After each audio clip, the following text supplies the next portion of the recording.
I gotta talk to y'all tonight. But you can't hide.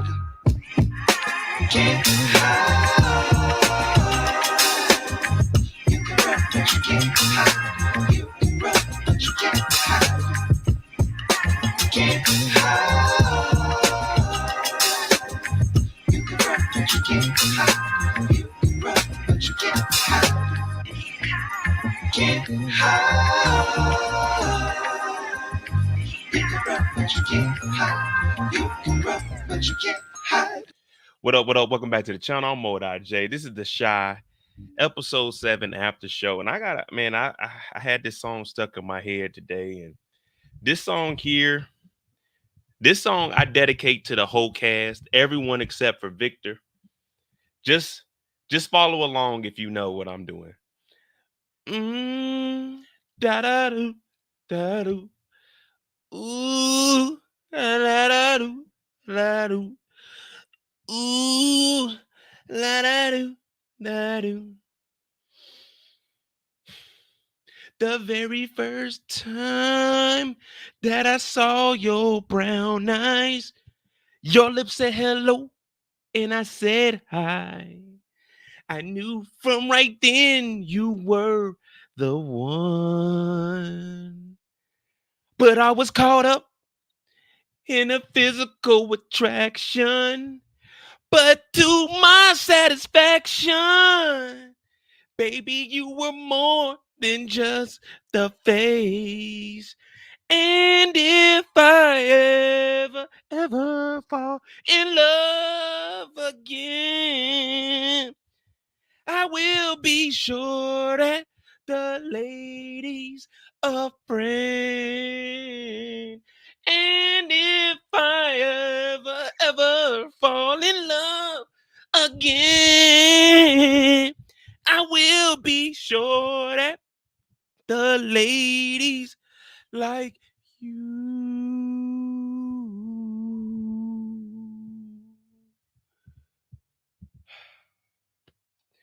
I dedicate that to the whole cast of The Shy, everyone except for Victor, because they say, with the Lord and a good woman, he shall find his way. I don't think they heard you, Mo, but I was caught up in a physical attraction, but to my satisfaction. That's dedicated to the whole cast of The Shy, man. We ain't living right, man. We got to get right within. How you gonna win when you ain't right within? I just had to talk to y'all when I was watching this episode and tears are dropping down. I ain't know where I was at. I thought we was watching The Shy, the CHI. This shit make me cry. I didn't want to have to get an episode of 5, but I had to give the episode of 5. I didn't want to do it. I didn't want to give it a 5. I had to give it a 5. But I was caught up in a physical attraction. But to my satisfaction, it's a 5. It's a 5. Oh, it's a 5. Man, what up? What up? I'm Modai J. This is The Shot, episode 7 after show. Man, Papa's Pop got knocked. Really, this was a short episode. It was a typical 52-minute episode, but it was a short episode. I can sum it up all right now. Papa's Pop got killed. Bakari got into some shit. Bakari pulled out that tool. He didn't kill nobody. Emmett, he about to lose Kiesha. Papa crying. The 19-year-old, she showed back up after Papa said he wasn't ready for them responsibilities. They buried Papa's Pops, and that was the end of the episode. We got nowhere. When I tell you we got nowhere in this episode, and the thing, we got 9 more of these motherfuckers. And the thing, we got 9 more of them. But hit that like button, hit that subscribe button if you're new to the channel. We're on the road to 50,000 subscribers. I'm Modai J. We do this each and every Sunday night, roughly 8 p.m. Eastern, 8:15. It just depends, man. You might get a song every week.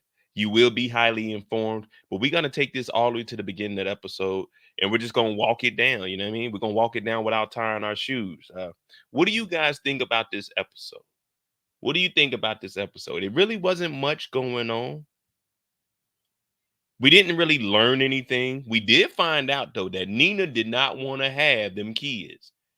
Kevin, Kiesha, she didn't want them kids. Now, there's a lot of mothers out there like that. They just don't speak up.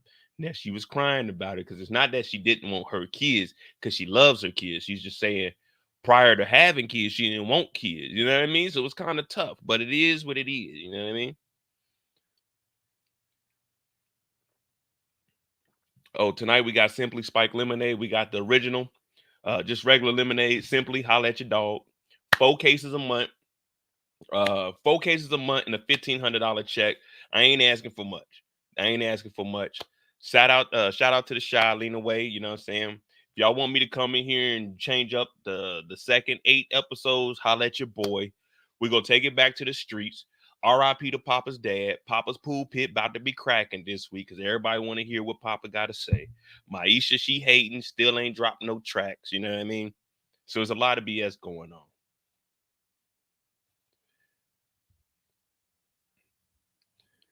Let me see who's in here. Shout out to my dog Eric. You know what I'm saying? Oh, Tamika's in here. What up, Tamika? Candace, we haven't seen you in a while. Welcome back. Welcome back. I thought you dropped the Moet off your name and just went by Oet. You know what I mean? I thought you dropped the ill. You just going by Oet. You know what I'm saying? No, it's Moet. You know what I mean? The Moets. You know what I'm saying? Mo and the Moets. When I seen y'all got, you know what I'm saying? Y'all got my back, man. Get that background vocals up. You know what I mean? Y'all got to do the ad libs and shit. I got to hold those keys. My friend. See, I got to hold the notes. Y'all got to do the background. But unfortunately, I didn't show up this day at church when allegedly Douda said, take out Papa's Pops. Mr. Stanley. Out of my face, Stanley. Well, he's in here preaching, and we already know on my channel, with the Lord and the good woman, a man shall find his way. Well, we also found out this episode that Douda likes to use his queen. See, Douda likes to use his queen at every moment. He likes to take care of his queen, but no one ever noticed this. Is he takes care of his queen so he can use his queen. You see what I'm saying? Yeah, you see what I'm saying? When they say put that battery in somebody's back, he takes care of them. He keeps them charged up. So whenever he got to use them, he can play them like a controller. But they don't want to hear Mo talking about that. Well, we up in Papa's Pops pool pit right now. You know what I mean?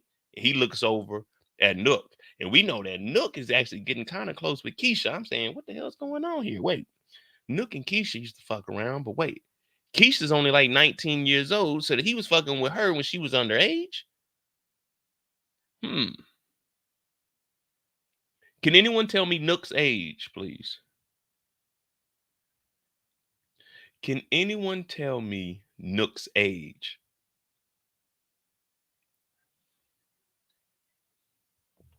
Look at that, Simply. I got them in the chat. They talking about Duce and they getting the Simply Spike. Man, these little things right here, pause, they hold you over. I ain't gonna lie to you. They got a little kick in it. You might need 3 or 4 of them to get where you want to get, but man, 1 or 2 of them it'll hold down today. Nook got to be 23, 24. Well, remember, Kiesha is in her first year of school. She's only like 19 years old. You do the math. You do the math. Because remember, she got kidnapped. She was in school. She was in high school still. She hadn't went to college yet. But hey, who am I? Who am I? All I can do is tell y'all what they put on the TV show. So Nook was fucking around with Kiesha when Kiesha was up underage. Emmett was fucking around with Kiesha when she was up underage. It's a lot of weird shit going on in this show, but you know, that's why you subscribe to my channel, because I'm gonna bring it all to the light. But while we in here, we listening to Papa's Pops talk about nothing. Douda got one thing on his mind. I wake up in the morning, I got murder on my mind. AK-47s, Mac 11s, clocks and 9s, and all these pussy niggas preaching, trying to knock me off my grind. But I won't let them do it. I got murder on my mind. I ain't getting roll no weed. Couldn't even post on Instagram because these pussy niggas be snitching. Yeah. So what we got to understand is Douda plays by the Douda rules. The Douda rules are in accordance with the street rules. You see what I'm saying? So when we look at Douda's character, everything that Douda does, we have to appreciate it because that's his character. Now, if anybody is trying to stop that money, that cash flow, I need it on time. I'm talking bankroll. You see what I'm saying? If anybody's stopping the money, aka Papa's Pops, you gotta get rid of them. Now, I don't condone this in real life, but this is the way the streets are. This is the Shy. This is the Shy. This isn't Mormontown, Utah. This is the Shy, y'all. Who gave them permission to take the show that I used to love and switch it up and turn it into a soap opera? Nobody. So Douda is here to set things straight. Tracy here, my dog got the ice out cross behind him. You know what I'm saying? Tracy in here. Do we let the devil sleep in our bed? Do we let the devil sleep in our bed? Do we invite the devil into our house and tell the devil, sit down on the couch, devil? Let me make you some lemonade, devil. Do we take kindly to the devil? No, we don't. We shut the devil out. Now, Tracy's hearing this, and Tracy kind of remind me of old girl. You remember Bird in the Midnight? Yeah, Bird in the Midnight. You remember they brought the cousins up there? She was in the front row, and Eddie Kane got there. Oh, it takes more than love. Is there a heart in the house tonight? Tracy just like that. She know Douda over there, and you know one thing she can't do when Douda come around. That's keep them things closed. Douda come around, she said, "Ooh, that's the devil. I kind of like it hot." Ooh, Tracy, you nasty, girl. You nasty. But Tracy don't give a fuck. Ooh, my bad. We in the church house. Tracy don't care. Tracy don't care. So I'm looking at Tracy like, let me try to holler at her later on. But I know Douda in here, and I know how the streets are. Now I don't fuck around in the streets. The Lord of Lords is the King of Kings. God is my refuge.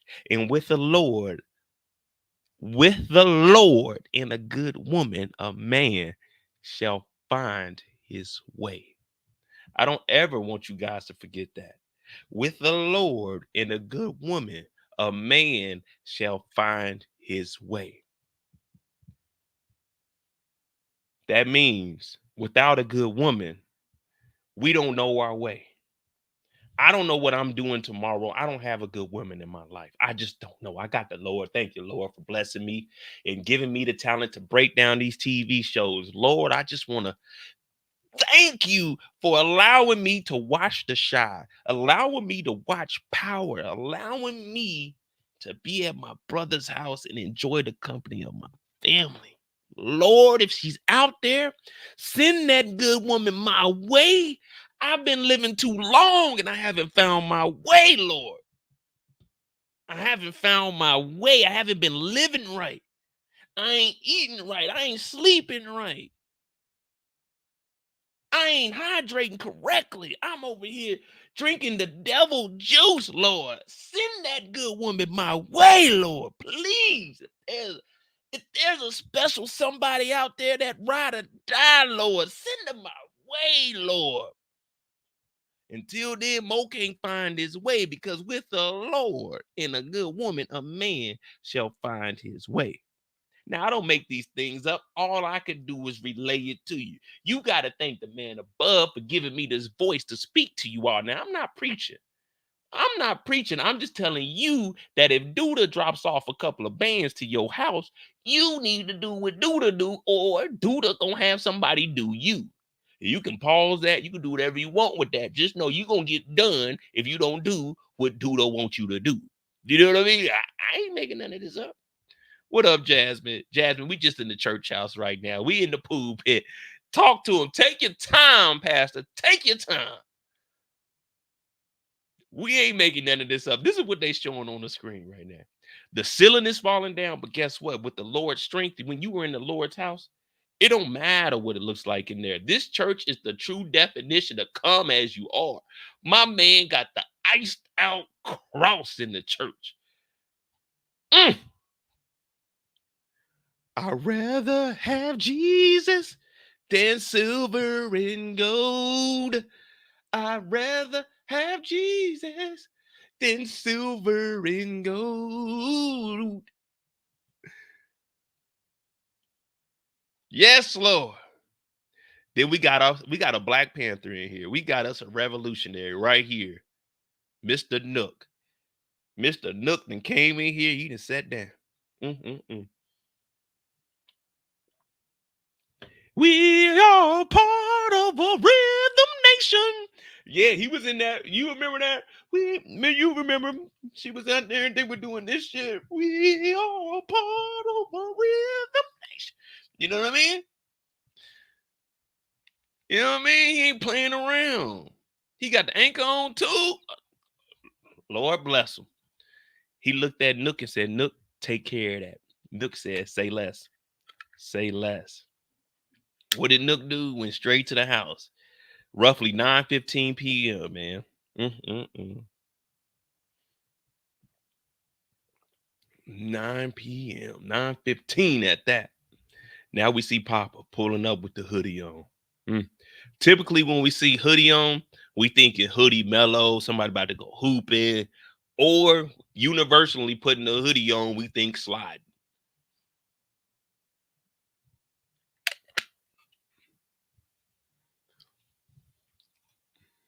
Papa in here crying.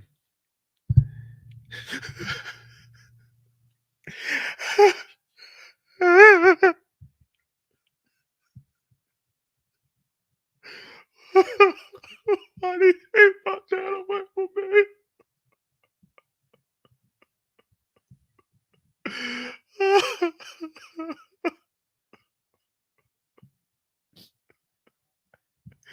It killed my ball. I looked up to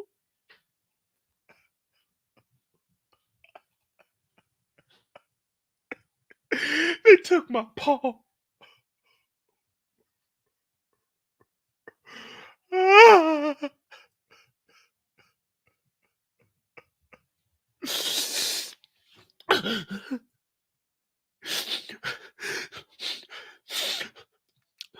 They took my ball from me.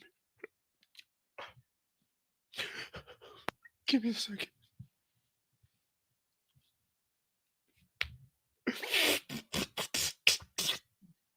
Oh, they took my paw. So Papa in here crying, Papa going crazy, but he just lost his dad, y'all. He had no one else in his corner. And remember, the last time him and his father had a conversation, he actually walked out. And Pops told him, if you leave, you can't come back. You can't come back. Little did he know, the last time he talked to his Pops was foreshadowing his own death. If you leave, you can't come back. That symbolized something deeper than rap. Mm-mm-mm. Now, you and I probably couldn't even fathom this. Somebody run up in your house, choke your Pops out. Man, that's got to be some tough shit to deal with, man. Hit that like button. Papa comes in here. He drops down to his knees. As young Gunner would say, I still talk to the Lord on my knees. I hate when people be doing too much. He ain't snitch on me. You know what I mean? Fuck you mean? He ain't snitch on me. Now, Bakari is upset. There's a random wheel just sitting here. He pulls up to the chop shop. Papa's in there crying. Bakari looked at Mr. Stanley Johnson as a father figure to him. He took him in off the streets. Nook is over there. Nook was the one that went to sliding. Nook got the Michael Jackson Thriller jacket on in reverse. And what I mean by reverse is not red with black trim. It's black with red trim. He hops up smoking a cigarette. Ooh, excuse me. My bad. That's on me. I apologize. He hop up. Bakari pulled that Thule out. I said, no, Bakari, don't do it. Don't lose your life over this, Bakari. Don't do it. You know what I mean? Don't do it. Your life is worth more than this. You're putting yourself in a situation you might not be able to handle or get yourself out of. Bakari, please, please don't do this. But then we have a standoff. Everybody's pulling guns on everybody. So if Bakari pulls the trigger, little skinny man pulls the trigger, that means we have two black brothers dead off of a beef that was started by fucking Douda. Now, Bakari did shoot an unarmed man in the back of the noggin. R.I.P. R.I.P. to Ronnie. He did murk him. He'll do it again, he said. But Nick knows him. He said, man, you shot an unarmed man in the back. You won't do that to me, especially not no killer like me. But then reality sets in. Reality sets in. And like I told you guys, if it's either me or you, then you made the news. But what is the procedure, y'all? What is the procedure when you got a gun in your face? Can anyone tell me what is the procedure when you got a gun in your face? We can't move on until we understand what the procedure is when you have the Thule to the noggin. What is the procedure? Is it to go through with your original plan, or is it to stand down? Or as Trump would say, stand down and stand by. What do you do? What is the procedure when you got a gun in your face? There is no procedure. You freeze up. You freeze up. Not me though. Cause I know this little move. Now I'm telling y'all, don't try it, because this is Momo right here. I know this move where I can disarm a man and turn the gun on him, and I would have two guns pointing at two people. But I don't want you guys to attempt that, so I'm not even going to show you how to do that move. That is a dangerous move, and it needs to be by an experienced person, such as me, or probably like the Equalizer, John Wick, Chris Tucker, Jackie Chan. It's only a few of us in the world that can do that. Michael Jai White. Only a couple of us can actually disarm somebody and turn the Thule on them. I don't want you guys thinking like that. Don't be a hero. Stand down. Stand down. Stay alive. Like Eric said, stay alive. The FBI. Yeah, this the FBI. But we realized that Bakari ain't really like that. Now, Designer, Nook's homeboy, he wants to go do some sliding. Designer wants to go and get Bakari because that was disrespectful. That was disrespectful. But Nook is like, nah, chill, bro. Chill.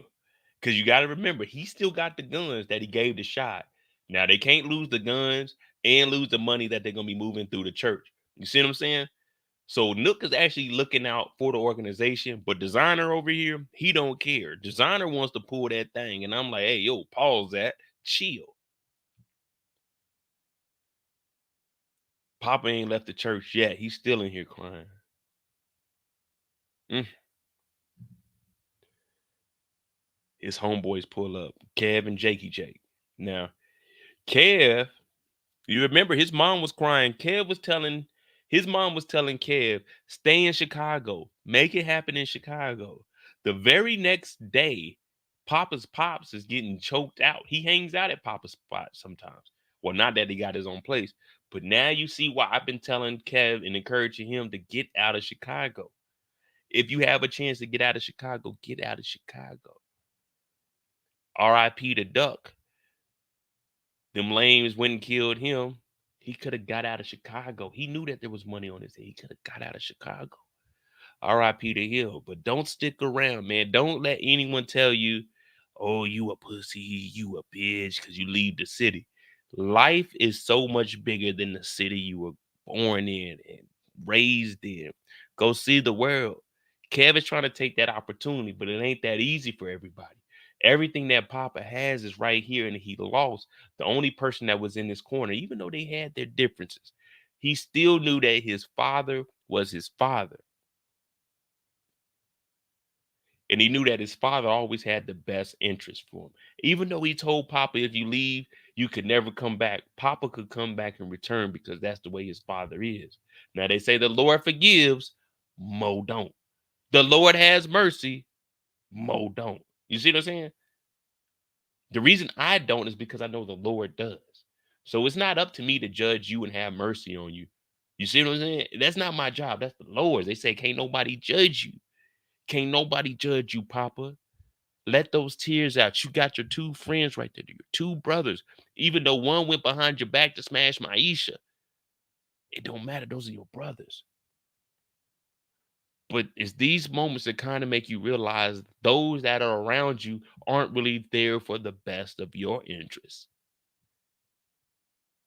You trying to move on from Maisha, but that's going to be hard when your best friend is knocking her down. She's going to be around. It's tough out here, man. R.I.P. to Papa's Papa. But man, Papa, you need to get out of Smokies, man. Kevin, Jake, they walking off and they let them know, man, we here for you if you need anything. That's good friends, though. That's good friends. But at this point, Papa ain't thinking about nothing that these two are talking about. I'm gonna tell you exactly what's going on through Papa's mind right now. Now, is he gonna act on it? Probably not. But right now in Papa's mind, it's just like any other brother in here. If something happened like that to their father, we thinking about getting out there and trying to make it happen. Now, this is where reality has to kick in and make you step back and be like, I ain't really like that. Now, a lot of people say they like that, but a lot of people ain't like that when it's really time to do that. And then also, you got to look at it like this. Is your life worth throwing away for 10 to 15 minutes of not even minutes, seconds of satisfaction? Think about it. What was Furious telling Trey? Give me the gun, Trey. Because just because you go get revenge, you still have the rest of your life. So going to get revenge sounds sweet. That's what Pac told us. Revenge is the next thing to getting, you know what I mean? But it's not. Your life is more important than that revenge. At this point, you don't have any control over it. So now you have to ask yourself, do I get revenge from my father and throw my life away because you're not going to get away with this crime? Or do I try to continue the legacy of my family and make my father proud? This is where Papa is at right now.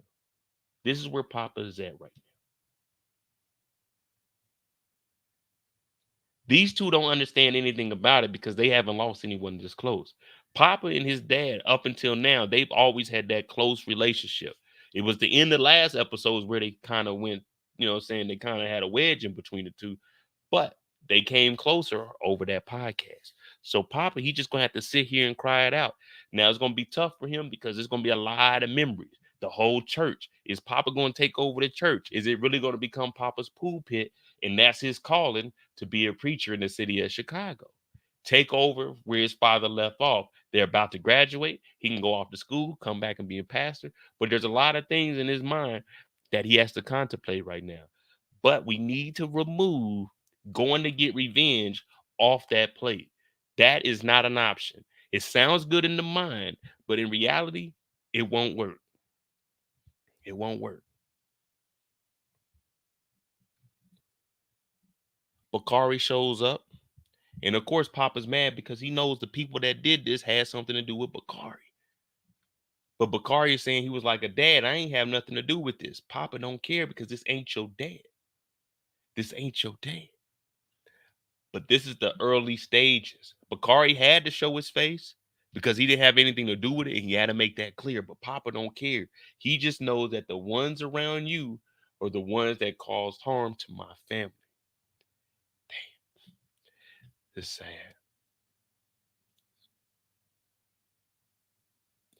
Why are we dying to live if I'm just living to die? I grew up a fucking screw up. Got introduced to the game, got an ounce, and then blew up. Why am I dying to live if I'm just living to die? You see what I'm saying? Papa could potentially speed up that process. Papa, no, don't do that, man. You ain't like that. But back at the crib, Dola, we got to switch it all the way up. You know what I'm saying? Back at the crib, Emmett and Kiesha, they into it again. It ain't one episode this season where Kiesha was just on some regular chill shit. Every episode, Kiesha be on some wild shit, taking shit to the extreme. Kiesha ain't got no job. Kiesha ain't paying no bills. We ain't seen little Ronnie since episode 1 when little EJ called him a B. We ain't seen her kids at all. The house ain't clean. Nothing is going on in the house. Kiesha got all the time in the world, but the only thing Kiesha want to do is argue about Emmett and him messing with Pop. I mean, not Papa, but with Douda. But Douda is the one financing their whole life. So she don't have a problem with using Douda's money to buy clothes, Douda's money to get food, Douda's money to get the house, Douda's money for the cars, Douda's money that's helping Emmett pay the rent. She don't care about none of that, but she cares about him working with Douda. You see what I'm saying? If that was the case and she felt so strongly about Douda, she would move out the house and go back home with her mama. But there's a financial gain here where she realizes she doesn't have to do a damn thing but chill at the house. We ain't seen her fill out no applications. We ain't seen her look for more jobs. They fired her ass from being late. They fired her ass for not showing up on time. They fired her ass for not being reliable. But Kiesha hasn't done shit in 7 episodes, including this episode. Now she's arguing with Emmett because Emmett had a couple of bands. You know, Emmett had a couple 100,000 on him, and she's mad. He's like, I thought we were gonna work through this, baby. She said, Emmett, I'm done. I can't keep staying here. He's like, listen, I'm trying my hardest, babe. We're gonna work through it. She said, work through it. I'm not gonna stay in this house if you can't protect us. Protect us? Has anything happened to you, Kiesha? Has anything happened to you since you moved into this house? I remember, I know they're going to get mad at me. They're going to say, Mo, chill a little bit. But damn it, I can't. Not tonight. No. I remember you were staying in the dorm room crying because little Ronnie was crying and you didn't have any money. Your mama told you not to move out. Your mama told you not to move in with Emmett. Your mama told you not to put your name on the mortgage. Your mama told you everything. You did everything opposite of your mama. Then everything you told Emmett to do, he told you he would do it. But then when he did do it, you wanted him to do opposite and go against everything that you said. But once he started bringing in money, you were fine and dandy with that. But when the school tell you to show up on time, you don't have any time management and showed up late. Now you at the house talking about, can you protect us? Can you pay my bills? Can you pay my telephone bills? Can you pay my automobiles? And then maybe we can chill. I don't think you do. Kiesha said, so you and me are through. I said, what? Ain't no way Kiesha she just did the Destiny Child.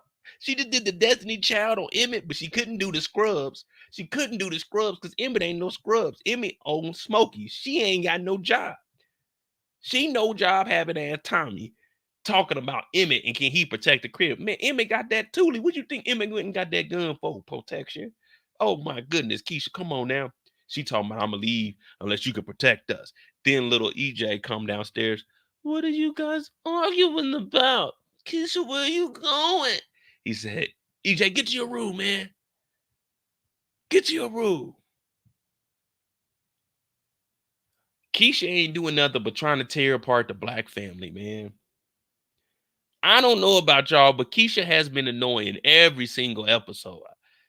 I don't know if this is intentional. Like, do do the writers think that Kiesha is annoying? Like, or are they just saying this is just Kiesha? She's going through a lot of stuff, and this is why she's acting this way.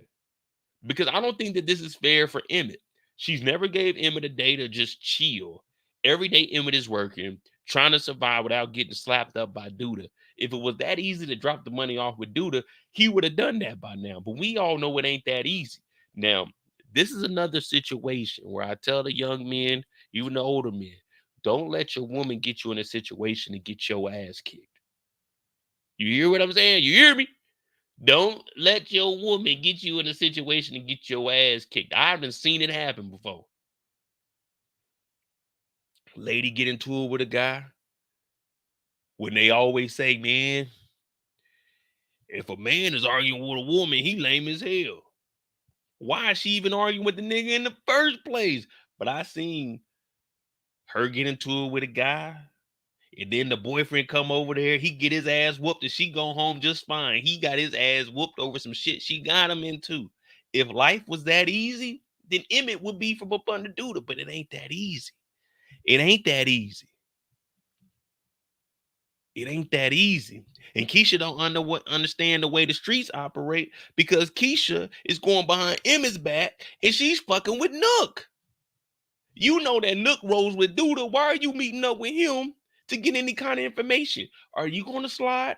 Are you going to take care of the family, Kiesha? Or are you putting yourself in a situation to get us all fucked up? Because if you go over there and say the wrong things, then they're not going to take it out on you because you're a woman. Now, Emmett got to deal with shit you were doing behind his back. It's a crazy world out there in the streets. It's a crazy world out there. We seen what happened with little Raina. Raina thought that she could get us some grown people shit. Oh boy, pink, pink, knock that down. You know what I mean? Game over. Oh man, damn. And then she's sending that text message. Can we talk for a minute? You know what I mean?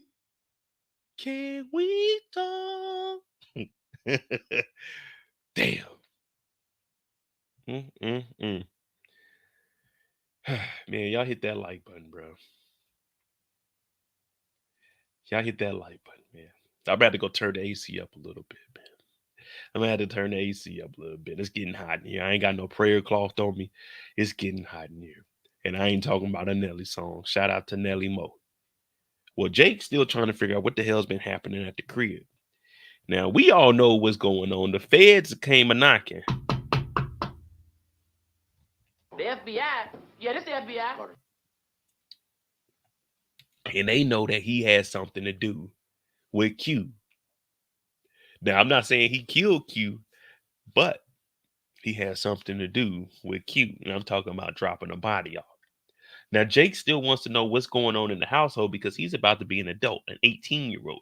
Now, if you remember, Fatima and her knucklehead friends were trying to get him up out of the house because he ain't paying rent in his house, in his brother's house.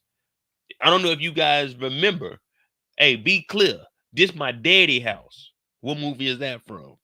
What movie is that from? Jake wants to know what's going on in the house. He wants to be involved. What up, highly dedicated? What up? What up?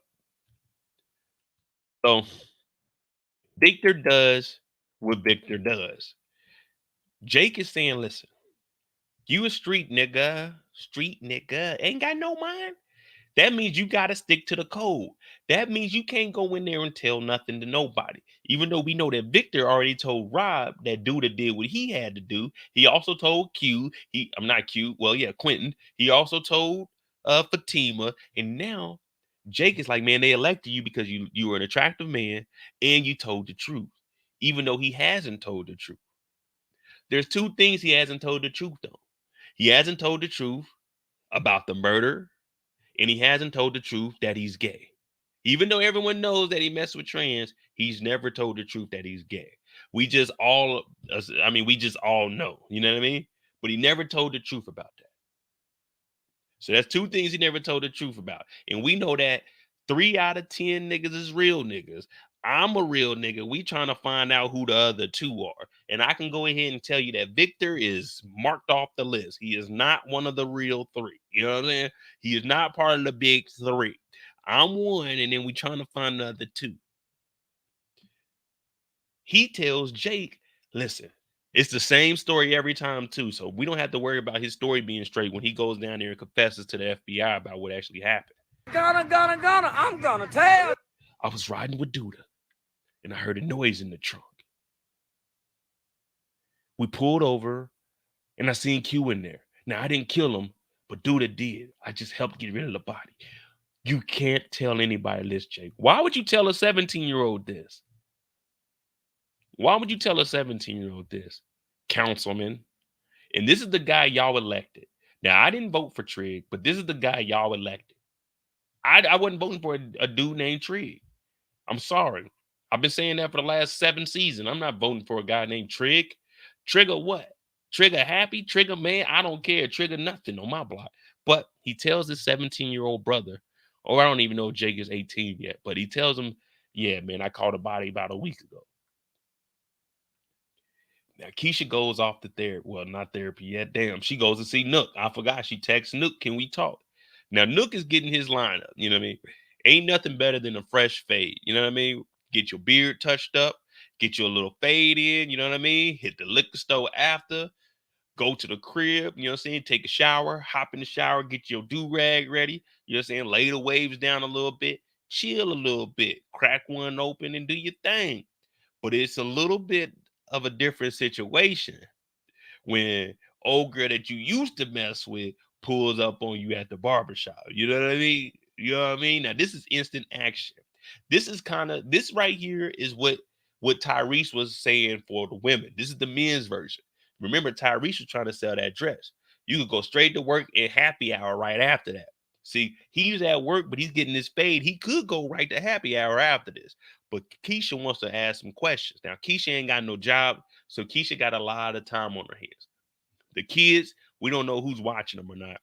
But she sits down and she's starting to ask some questions about what's going on in the streets. But Nook is a street nigga. Nook, he kind of sticks to the code. And he understands that, look, it's not that I really agree with everything that Douda is doing, but I understand that I have a job.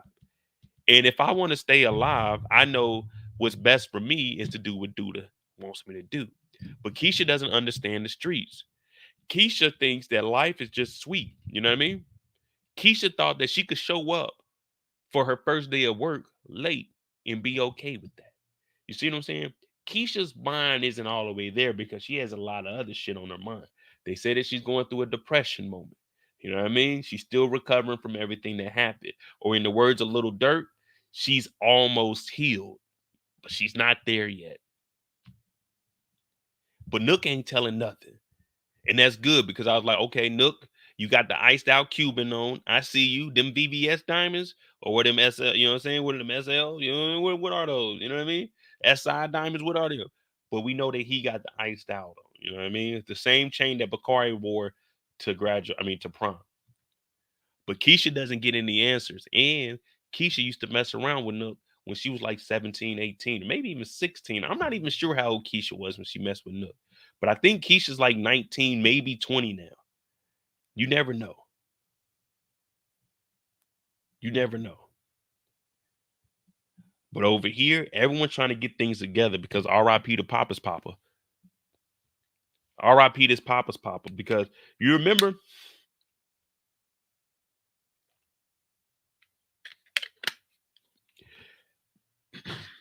excuse me.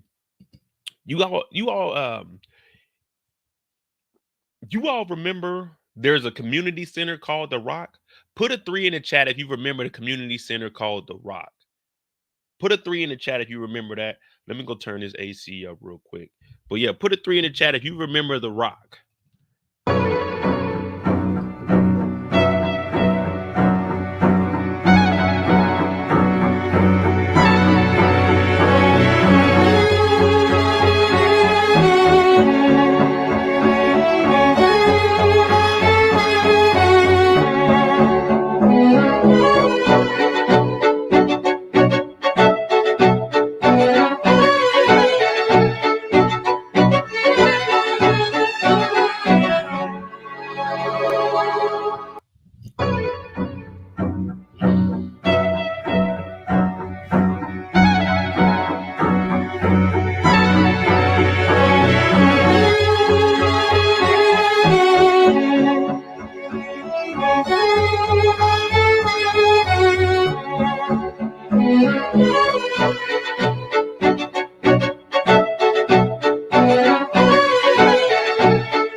Put a 3 in the chat if you remember the community center called The Rock.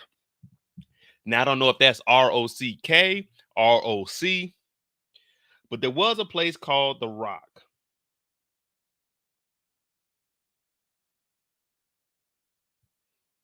And at The Rock, if we can really just think back, at The Rock, there was a thing called the Community Watch. We also know that the police officers were defunded in the city of Chicago. So I say all that to say, why didn't the community center stop this murder from happening? Why wasn't Trigg, aka Victor Taylor, out in the streets monitoring what's going on? The Rock is a complete disaster. It's a complete failure. You remember that? They said we need to police ourselves.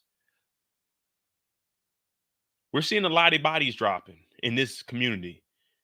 In District 6, we're seeing a lot of bodies dropping, and all of this is because of Victor. So if we're going to point any fingers, they always say when you point a finger, there's 3 pointing back, but not me. I point like this. I point all 5 in the direction I'm pointing. Ain't no fingers pointing back at me. I point like this. You know what I'm saying? I point like this, so you know exactly what I'm talking about. They want you to point like this, so you have 3 fingers pointing back, but now I point like this. Go that away. You know what I'm saying? Go that away. So Vic is looking out here. And he said, you know what we're going to do? We're going to do a candlelight vigil. Just us, something intimate. You know what I mean? Just for the close people. Let me see something.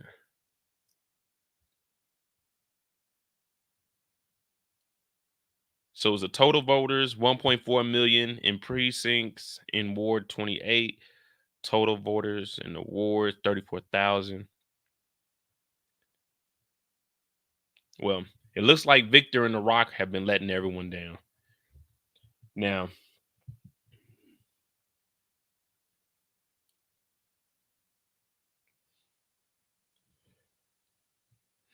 over at Papa's house, we get a little sad, man. We were just talking some trash, but you know, we can't even do that to Papa. We can't even do that to Papa. Papa is suffering at the moment. Make sure y'all hit that like button, hit that subscribe button if you're new to the channel. Papa's really going through it. We've only seen tears come out of Papa's eyes. I don't want to cry, so I got to let this song cry. Now, Kenya shows up, and you remember, Kenya's the 19-year-old baby mama. We don't know where the father of this child is, but she's the 19-year-old baby mama. Now, she shows up to talk to Papa, and she's asking him, does he need anything? Does he want to be alone? And in moments like this, a lot of people want to be alone.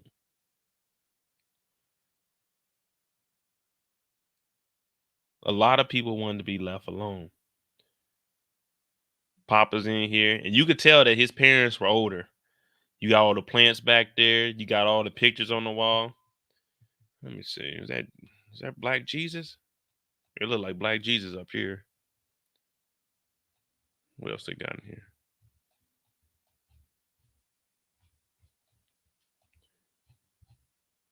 They better be careful for that fireplace catching on fire. But he's in here and Kenya's talking to him. Now, I still don't understand what's going on with Kiesha and how they doing Papa's character. Because I still feel that is wrong. That this 19-year-old is trying to get Papa to be a part of her and the kid's life when he's 17 and it's not his kid. I personally don't like that. But it's the show. And he tells Kenya, just leave, you know, I need some time to myself. She said, well, I'm trying to be there for you. He said, you know what my last conversation was with my father? My father told me that I shouldn't be involved with you because I'm not responsible enough to be with you and take on the responsibilities of being a stepfather. See, she thought she was going to get not a stepfather, but the father that stepped up in Papa, a young 17-year-old working at Smokies. But Papa looks at her and he realizes that, man, being the pappy is tough. You know what I mean? Being a pappy is tough. You know, I know what's a struggle. I know it's a struggle. And I encourage people to wait till they have kids, until you are ready to have kids. And I tell these young brothers, man, if you gonna do something, wear protection. Don't be out here having all these kids, man. Regardless of what people think about our people, man. Don't be another stat, man. Another statistic, man. Don't be one. Wear protection. Even when I wasn't getting no cutty, I was 13 years old. My brother was 10 years old. Our mom bought us a 6-pack of condoms. She bought me and my brother a 6-pack of condoms. I wasn't doing nothing at 13. It wasn't until 2 years later, but that was always instilled in me. If you gonna do something, wear something. Don't get a little something something if you ain't got a little something something. You know what I mean? Don't go get something something if you ain't prepared to put on something something to protect you from getting something something or having something something. See, something something could be a lot of something somethings, but always wear that something something so you don't have a little something something. You see what I'm saying? Something something is a lot. Papa's realizing at 17 years old, you stay at home with your mammy. I stay at home with my parents. It ain't my kid. I'm only getting about 20 hours a week, 30 on the max, up at Smokies because of school. I don't make enough money. I don't make enough money, let alone enough for a kid. Even at my age, I think I'm doing all right for myself. I don't have enough money for a kid. I don't have enough money for a kid. I don't even have enough patience for a kid right now. I can't do that. I ain't trying to wake up. What Mufasa tell Nyla? No, not Laya, Nyla. Uh what was her name? Narabi? Narabi. What did he tell her? He's your son before sunrise. That means from 6 p.m. till 10 in the morning. My old lady got to take care of the kid. I can do 10 a.m. to like 5:30 p.m. With all that going to sleep and waking up for a baby, let alone a baby that ain't mine. My nieces and nephews come over here.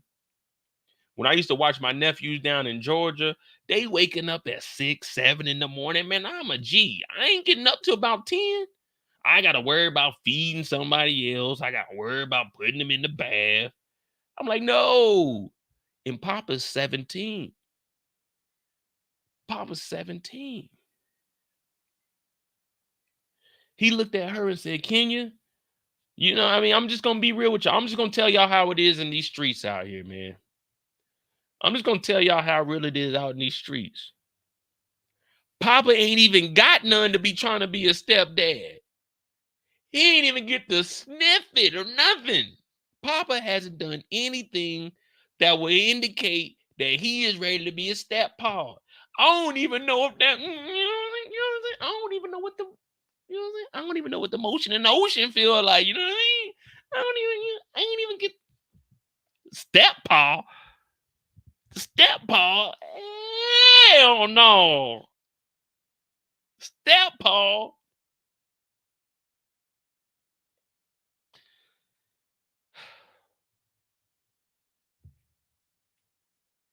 They got Papa going down crazy, bro. A 19-year-old with this kid's about 5 years old. A 19-year-old, well, let's just say a 4-year. That kid was old, man. That kid got to be about 4. So a 19-year-old, let's just say 15 when she had the kid. He's 17. Then they got Papa going out bad, man. But at least he's realizing that he ain't ready for all of this. What up, Rick James? We just trying to figure out, man, is she playing Papa? Is she playing Papa, or you guys think she's genuine?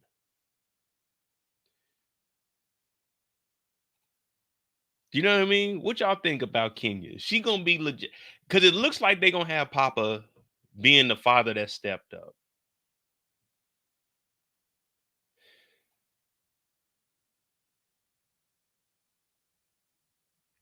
Exactly. Everyone's looking at it, man. Hey, y'all got to get rid of this Kenya character. This is bad for Papa, man. I really don't like that, man. Because if this is the other way around, they wouldn't even put this on TV if it was the other way around.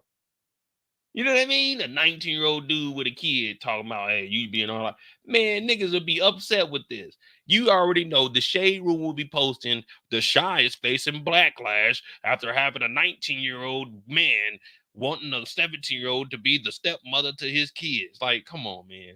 This shit ain't right. Like, everybody underage, it ain't right, man. It just ain't right. I don't like it, man. But I'm glad that Papa is standing up for himself. But unfortunately, it looks like, man, he's going to be succumb to the streets.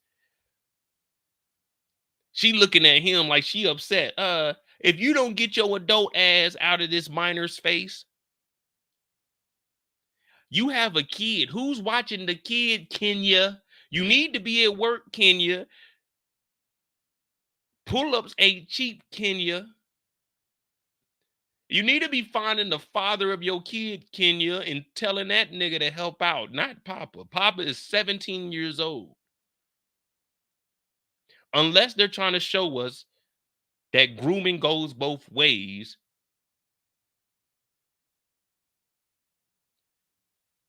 she's trying to make Papa the stepfather to her kid, and Papa ain't even got a kiss or nothing. He got a little peck. They ain't even did nothing. They went bowling, and then he found out she got a kid, and his dad died.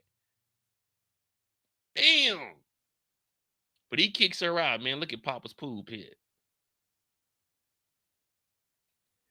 And look, man, this guy right here, his last conversation, his last thing that he did, his dying breath was, Papa, don't mess with Kenya. His last breath was, Papa, if you go mess with that girl, don't you ever come back over here, because he already knew the play. He already knew the play. Damn.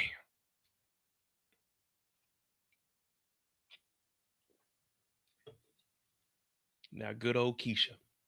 Now, Keisha's over in therapy, so we're not going to joke around about this moment because this is a serious moment.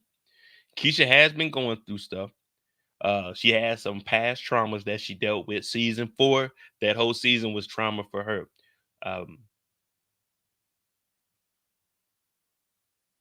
Let me word this carefully.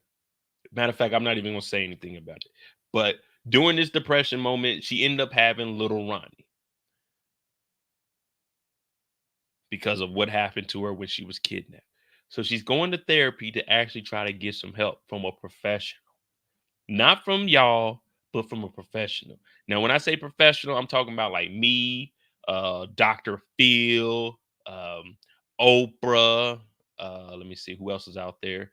Maybe Steve Harvey, but I don't really fuck with Steve Harvey because he dissed my mama one time back in the day. Well, he ain't really diss her. I understand it was comedy. I try to get my mom to understand that. My mom got in the elevator with Steve Harvey one time. It was my mom, my dad, Steve Harvey, and I think 2 of his bodyguards. Now, y'all know how Mama Mo is. Mama Mo she just be in her own world sometimes.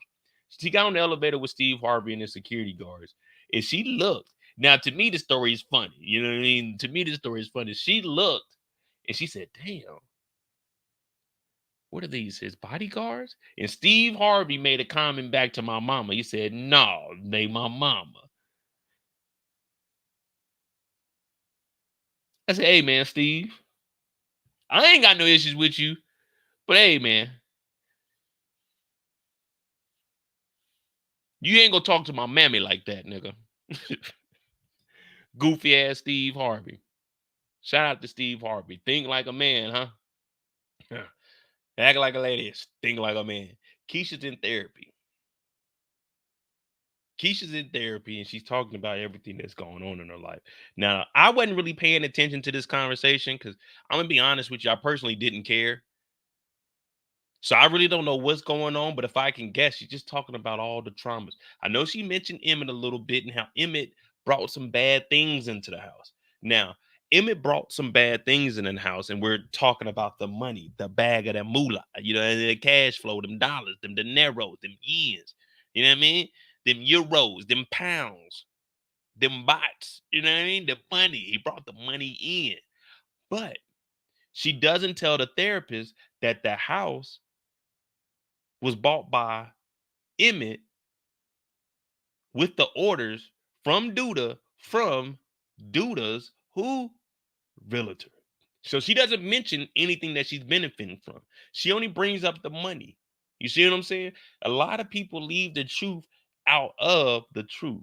Now, it's not that I was lying about it, I just didn't bring it up. You see what I'm saying?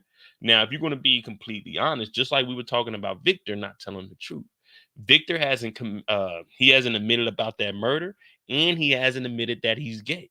He just, you know what I'm saying? He's just going on about life. Now, Kiesha, she's been keeping this pent up in her heart, and you got to talk to somebody. Now, I do encourage people to get therapy. It's not as bad as you think. If you get a good therapist, it's just really going in there. This is what they say therapeutic. You go in there, anything that you got to say, as long as you're not talking about harming somebody, harming yourself, or about to go commit a crime, they can't tell nobody anything or they lose their license. So, you got that confidence in their confidentiality that, hey, I could tell what's on my mind. Now, she doesn't bring up that there's dope money in the crib because that would be a crime and she would have to report something like that. But the therapist, I was looking at her, I said, okay, I might need to get this therapist's number. You know what I'm saying? I might need to do a little bit of talking myself. But the only thing is, when I go into my therapist's office, I'm laying down on the couch. I'm getting the full experience. I'm laying down on the couch. I'm taking 15 to 20-minute naps out of my hour session. I'm paying for this. I'm about to enjoy the whole thing. But she also talks about her mother and how she felt about her and Kevy Kev growing up under Nina. Now, the therapist is saying, hey, you should bring your mom up here for a joint session. Now, I've only done joint therapy one time, and it was with one of the ladies I was talking to at the time. And like I said, it wasn't my therapy session, it was hers. But I just went there. She wanted me to come up there. And I'm gonna tell the truth. I ain't got no reason to lie. But the therapist is saying, bring your mom up here. We'll talk about that when we get there. Now, here's my kind of therapy session right here. I know this bottle anywhere. I know this body. I mean, not this body, this bottle. Well, yeah, it is a body. It's a beautiful body, too. It's a Crown Royal body. But I know that crown top. I know that body. I know that bag. You know what I mean? I know the bag. This is my kind of therapy right here. A nice little drink with my loved ones, and we talk about what's going on. Now, they saying RIP. You know what I mean? I ain't gonna lie to you. We pouring out some lick. We pouring out some lick for Unc. You know what I'm saying? For Papa's pops. We ain't gonna pour it on the ground. That's for Papa's pops. But then he starts asking, how are you gonna take care of Kiesha? What are you gonna do to get her back? Now we know that Kiesha done went off. She done talked to Nook. She done went to therapy. She done took a couple of bands out of that bag. That's alleged. I'm not for sure if she did or not. But he's telling his dad, Darnell, hey, listen, I went and got the gun. I'm a protector. I told her I was going to take care of it. What I'm looking to do is buy myself out of that contract. But we know that Douda told him that he doesn't make the terms of negotiation. And what he means by that is you may think that you about to cash out. You're not about to cash out. I tell you when the business is over with. So it has Emmett and what my boy Brillo would say, a blender.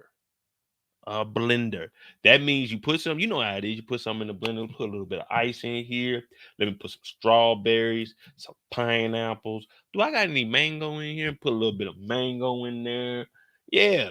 Put your hand on the top. You put it on like a 3. You don't want to turn it on high at first. You know what I'm saying? You just want to get a little, you know what I'm saying? Just a little bit.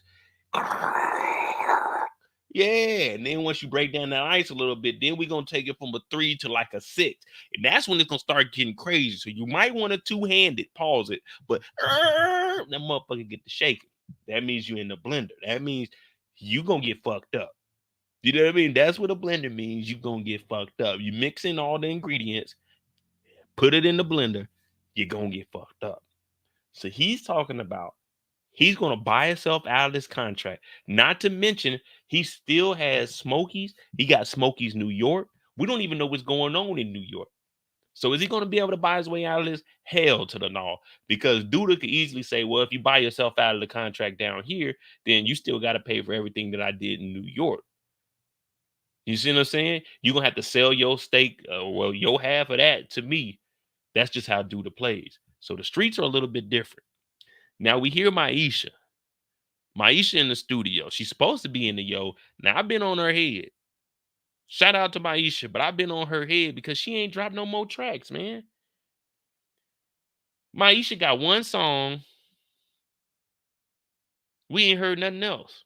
Now she in the studio. I thought she was Lil Wayne. I thought she was gonna get in here and just rap it off the dome, but nah, she got it in the phone. Now Gemma, she's a businesswoman.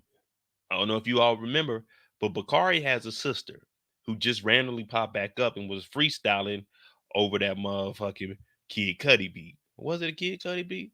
No, it was Kick Push. My bad. Lupe Fiasco. My bad. It was Kick Push. So she was in there freestyling. I was like, damn, this is kind of dope.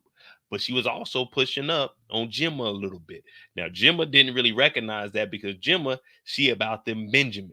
She ain't really know nothing. She's gullible. You got to remember, she goes to a private school. You know what I mean? Remember, Clarence went to a private school. I know something about you. Your real name is Clarence. You know what I mean? You live at home with both parents. And Clarence's parents have a really good marriage. You know what I mean? That's how Gemma grew up. That's how she grew up. So she's oblivious to everything that's going on in these streets. And we've been noticing that from the first time we were introduced to Gemma. Now she gets a message, and Maisha has the audacity to ask her manager, who you on the phone with? Who you calling? And like Tamika said, she's turning into Tierra. Mm, mm, mm.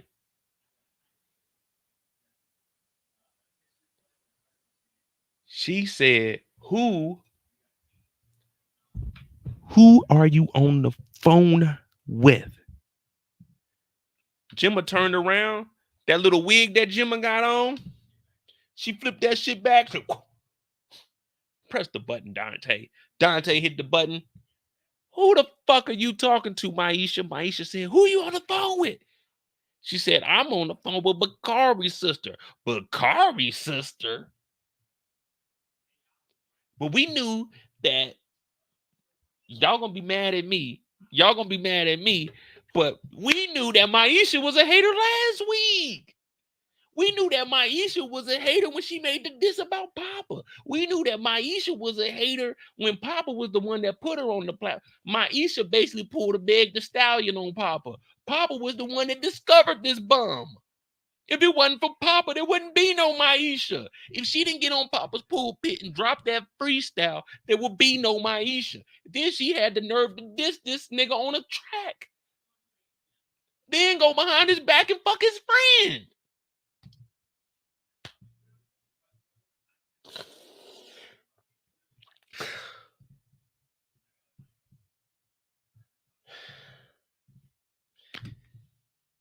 Fuck what I said, it don't mean shit now.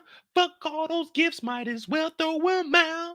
Fuck you, you owe, I don't want you back. Now she's questioning Gemma, who set up the whole motherfucking tour with old girl when she was opening, because Maisha ain't have shit going. Maisha got one track, 7 seasons, no music. What the fuck are we talking about? How you gonna tell Gemma? And I wasn't even on Gemma's side. I've never been on Gemma's side after she played Young Kev, but now I gotta rock with Gemma because Maisha's kind of ungrateful. Maisha is an entitled little mother effer that thinks she just got a #1 on Billboard. She ain't even top 1,000 on TikTok talking about who are you talking to? Nigga, I'm talking to another artist to get this motherfucking money. What you talking about? Girl, you better get off my goddamn line. That's one thing I would have been like, shut the fuck up and record that song. I would have been like goddamn Suge Knight in this motherfucking studio. Nigga, I would have been flipping over tables. I would have said, you know what? You know what? Fuck this studio session because you know Jim was paying for this motherfucker. Man, Maisha in there talking reckless. Then she talk about all my life. I've been grinding all my life. Sacrifice. Maisha paid the price. Hell no, you ain't paid no price. You better stand down. Maisha in here hating and shit. I never been on Maisha's side. I never been on Gemma's side, man. When Gemma played Kev, I was like, that's fucked up. But then I was like, all right, she cool, man. They put that behind them. All right, sometimes it be like that. I don't know about y'all crew, but it ain't like that in my crew. We don't do that. But sometimes it be like that. I guess you can get past it. But for Maisha to have the audacity to have one song that ain't even a hit, that's only 2 minutes long, to ask Gemma who is she talking to, and that the other girl who wasn't scared to get up there and freestyle is trash. Well, Gemma said, guess what? She may be trash to you, but she's further along in her career. I said, oh, no, she didn't. No, she didn't. Gemma said, y'all hit that like button, hit that subscribe button if you're new to the channel. Support the channel. Cash apps at the bottom of the screen, MOEDOTJ, because we're about to go get Bakari's sister. I'm about to back Bakari's sister. I'm about to drop 5 bands, studio sessions. Should be enough. We're gonna do 1,500. We're gonna shoot a music video while we in here. I got 5 bands on Gemma and the new artists. We're not fucking with Maisha right now. As far as I'm concerned, Maisha works for Douda. As far as I'm concerned, Maisha is no longer one of us. She ain't part of the cool kids. She ain't in the in crowd. She with Douda. She is an op right now. She don't want to see us winning. They don't want to see Gemma winning. They want to see her in a penitentiary. You know what I mean? Now, what up, Coach L? You not late. You right on time. You right on time, man. Gemma's got to hustle. Gemma said, oh, highly dedicated said they got a stack too. Bet we good. We good. That's 6 bands right there. If anybody else want to help out, man, we trying to get 10 bands. We about to get this label up and off the ground. You know what I mean? Man, I mean, if I'm putting up 10 bands and we putting up 10 bands, we getting 70% ownership of this shit though. You know what I mean?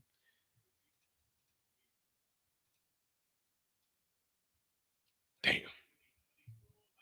Damn. It's getting good, man. What y'all think? What y'all think about Shad?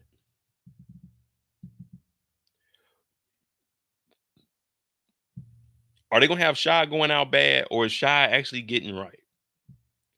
Because they in here sleeping on the couch, and I ain't gonna lie. I ain't gonna lie. Shy, you got you one, man. With the Lord and a good woman.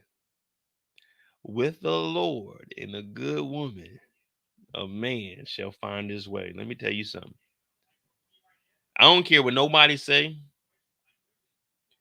Y'all can judge me. Y'all can call Mo a bum.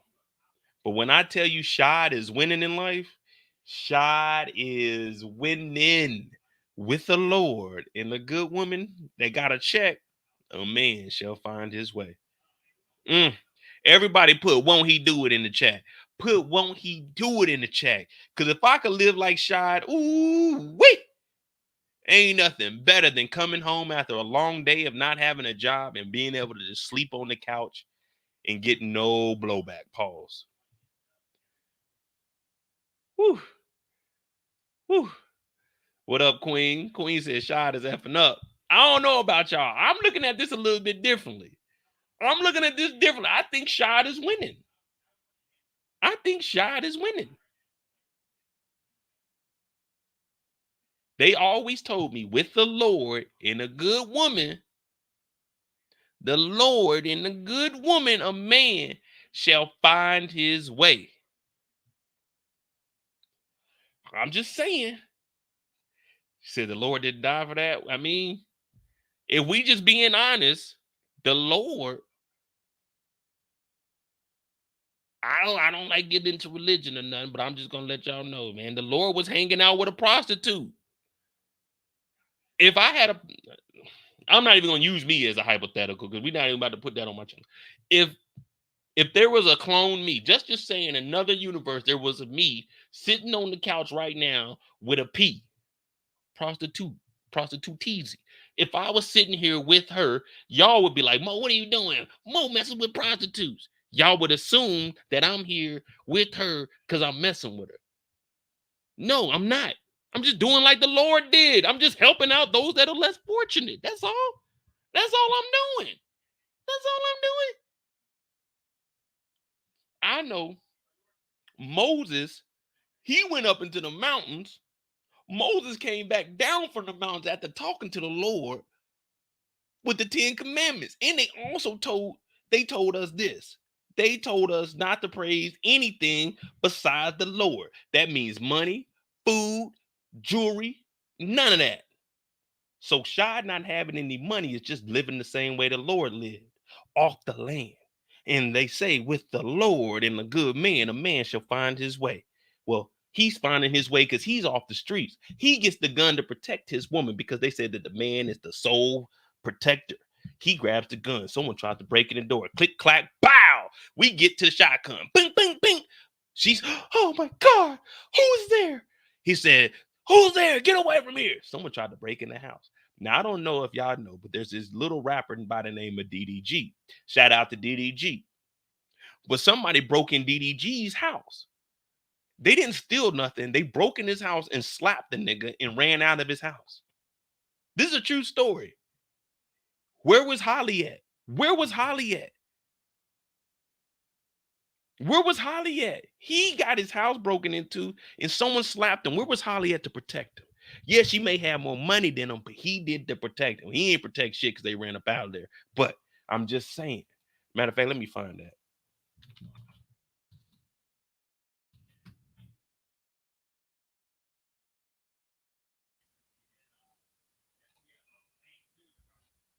It was kind of funny. I ain't gonna lie. It was funny, but I'm glad nothing happened. You know what I mean?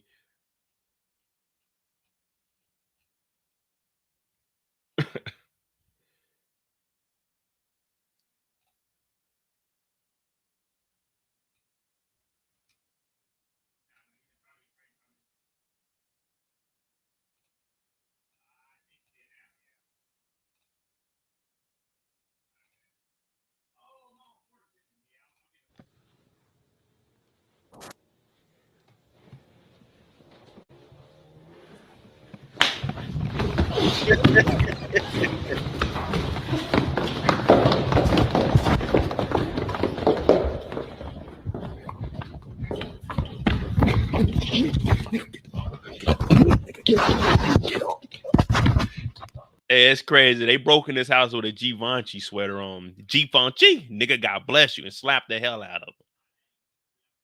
I'm just saying.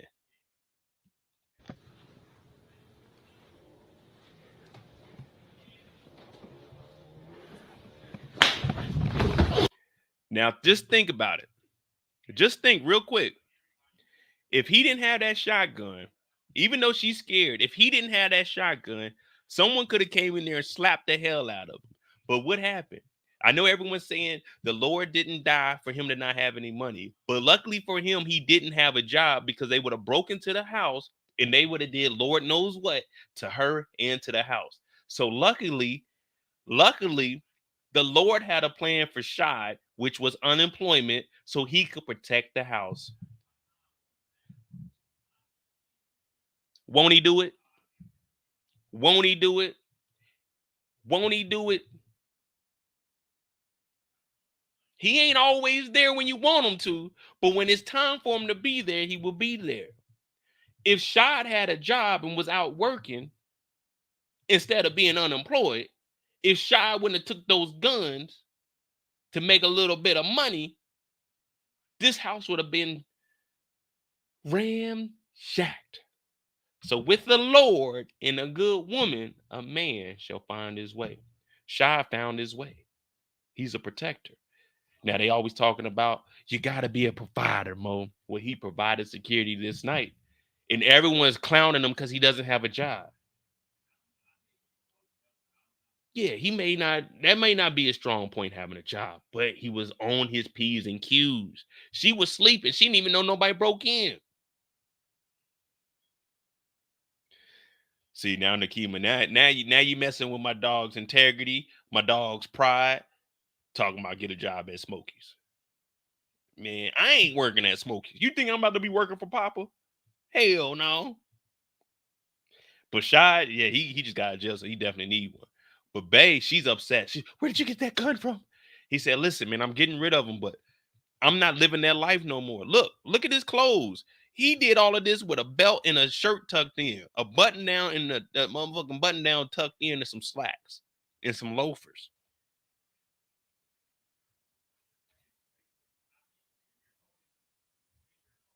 Damn. But anyway, we leave from here and we talk back to Emmett. Now, Emmett goes and meets up with Nook. These two going back and forth. It's just too much. Like, it's too much involvement. Like, If I mess with somebody, it's too many people that mess with somebody that someone else messed with that they have to interact with. I've never seen situations like this where every single person in the city, like especially for Emmett. Emmett is what we would call a lame in real life. Emmett got all these baby mamas. Emmett's other baby mama, he done bought a car for her. Niggas done stole the car. She's living with another nigga and you buying her shit. Then you moved in Kiesha that got a kid that ain't yours. Now she tripping out. Now you got to go talk to Nook who used to knock her down. Your ex baby mama still fucking around with Dante every now and then. Like Emmett he's a lame man. If we just being honest, he has to be the lamest character on the show. If we're just being honest, I rock with Emmett, but after seeing it, I'm like, man, it's just too much. Now the girl that you're living with, she's going behind your back talking to the nigga she used to fuck with. You're putting a roof over her head, food on the table, taking care of her kids. She ain't got no job. She's going to a therapist. We know she ain't got no health insurance, so that means Emmett got to pay for this shit. And she's just disrespecting this nigga all over town. Nook talking about, I already talked to Kiesha. She ain't tell you? Hey, exactly, Raymond. The picture me with Papa as my man. I'm talking bad to Papa. Papa, you don't get the fuck out my face, and I ain't working no overtime, Papa. If we being honest, Emmett is the lamest character on the show, man. Emmett used to be cool, but after everything that Tiffany talked about, let's have an open relationship. Tiffany was over here fucking Dante. She was fucking Rob. Man,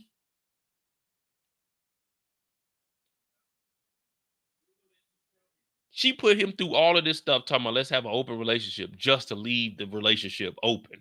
You know what I mean? But Nook disrespecting this nigga too, talking about I already talked to Kiesha. I'm like, man, what the hell?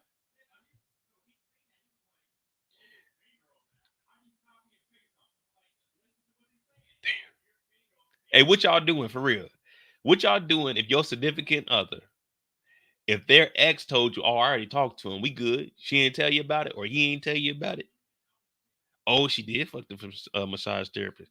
Tiffany was now was it Tiffany or was it Tiffany been throwing that thing around? Me and Tiffany, we had a good thing. But like I said, once she started messing with Rob, that's where I drew the line. You know what I mean? I had to draw the line at some point. It was hard. I cried. I ain't gonna lie to you.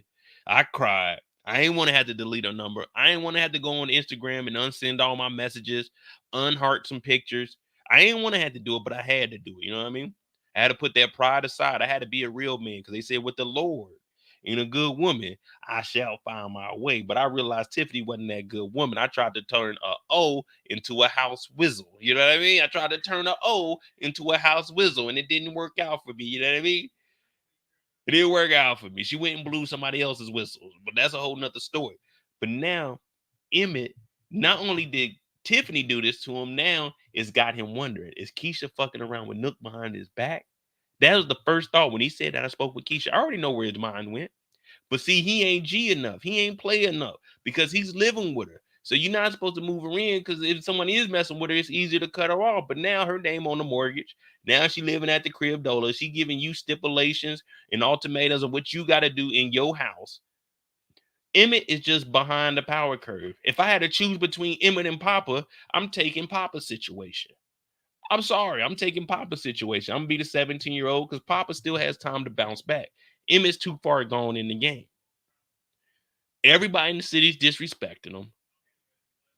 The ladies don't give a damn about him. They're doing whatever they want to do, and he's in debt to Douda. Man, let me tell you something. They done screwed him his character up.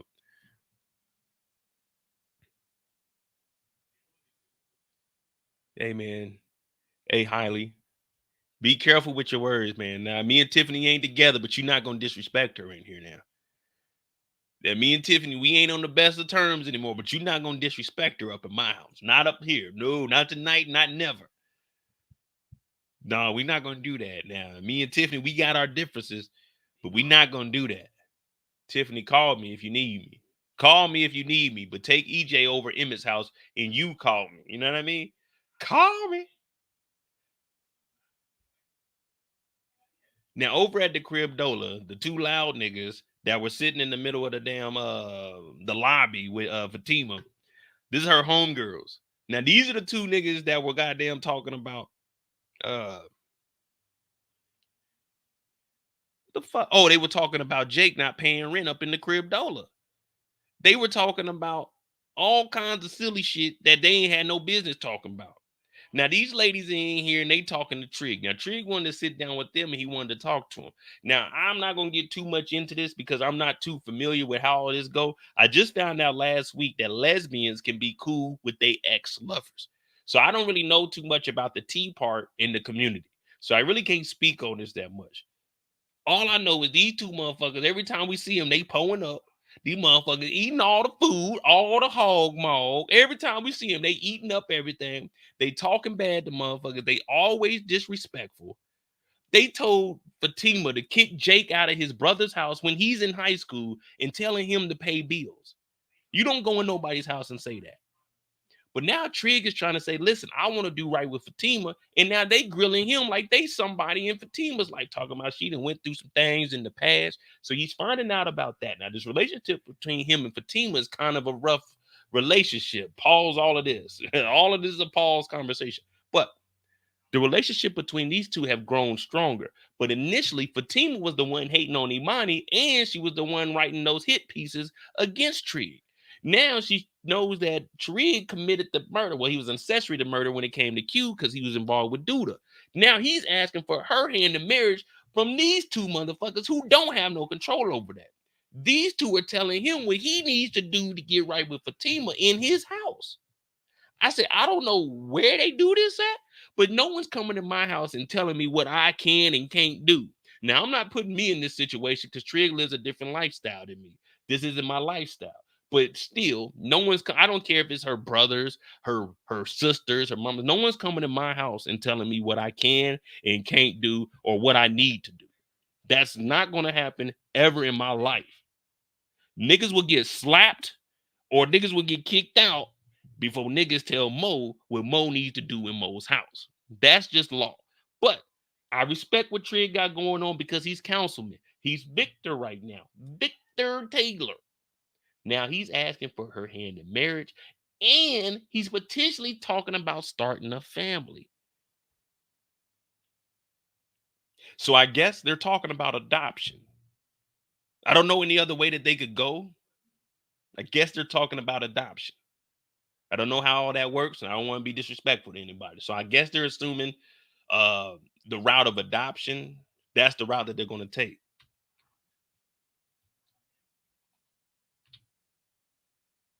Now, this one over here, she's on Fatima's side. This one over here, she's on Victor's ass. Pause. But these two, they get to arguing with each other all the time. Whenever these two always got a difference with each other.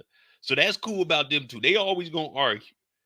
No matter what, these two, they always gonna argue with each other. But Trig is talking about, one day I'm thinking about getting married and moving forward. And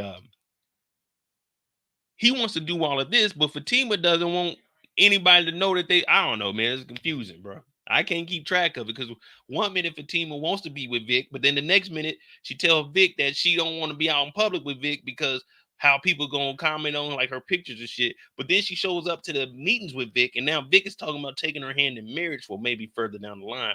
I don't think he said he heard wedding bells anytime soon. But Vic, he's at least trying. We got to give him credit. You know what I'm saying? I mean, shit, your heart knows no boundaries or something like that. So he likes Fatima. He's actually going out. I mean, he's getting information from them too. I don't really know too much about Fatima's past. I wasn't really paying attention, to be honest with you. I just know he was talking about kids and potentially getting married. Now, if I was here and I seen this conversation going down, I would have just slowly walked in here. You know me. I would have grabbed probably this whole stem of grapes and probably two of these rolls over here. I'm grabbing a whole thing of grapes and two of these rolls, and I'm leaving the building. I'm not about to be in here listening to Trig complain. Trig needs to be going down to the motherfucking FBI. The FBI? Yeah, this the FBI. Gonna, I'm gonna tell. Yeah, he needs to go to the FBI, tell on Douda, get Douda locked up, and Chicago would be better. But instead, this nigga thinking about getting married and adopting kids. He's supposed to be saving the city of Chicago. On my channel, we don't discriminate. We don't care about your sexual orientation, your sexual preference. We want to know, can you get the job done? Can you get the job done? We don't care what you do at home, but can you get the job done? And right now, it looks like he's distracted. Now, I keep telling y'all, 3 out of 10 niggas are real niggas. 3 out of 10. We know that Mo is a real one. We trying to find the other 2. We trying to find the other 2. And let me tell you, no one at this table is a real nigga. We already marked Vic off. No one at the table is a real nigga. These niggas fall in the role of the 7 lames. Yeah. Goddamn Victor. If Victor got out in the street and took the damn councilman job, is if he took as much time as he did trying to make things right with Fatima and Imani, if he just applied himself to the actual streets and left that street nonsense behind him, Chicago would be one of the best cities in America. But guess what? He isn't focused. The Rock has just let another person die on their watch. It was Q. Now we got Papa's Papa. Oh my goodness. He ain't even been in office before a week and he's already, bodies are dropping.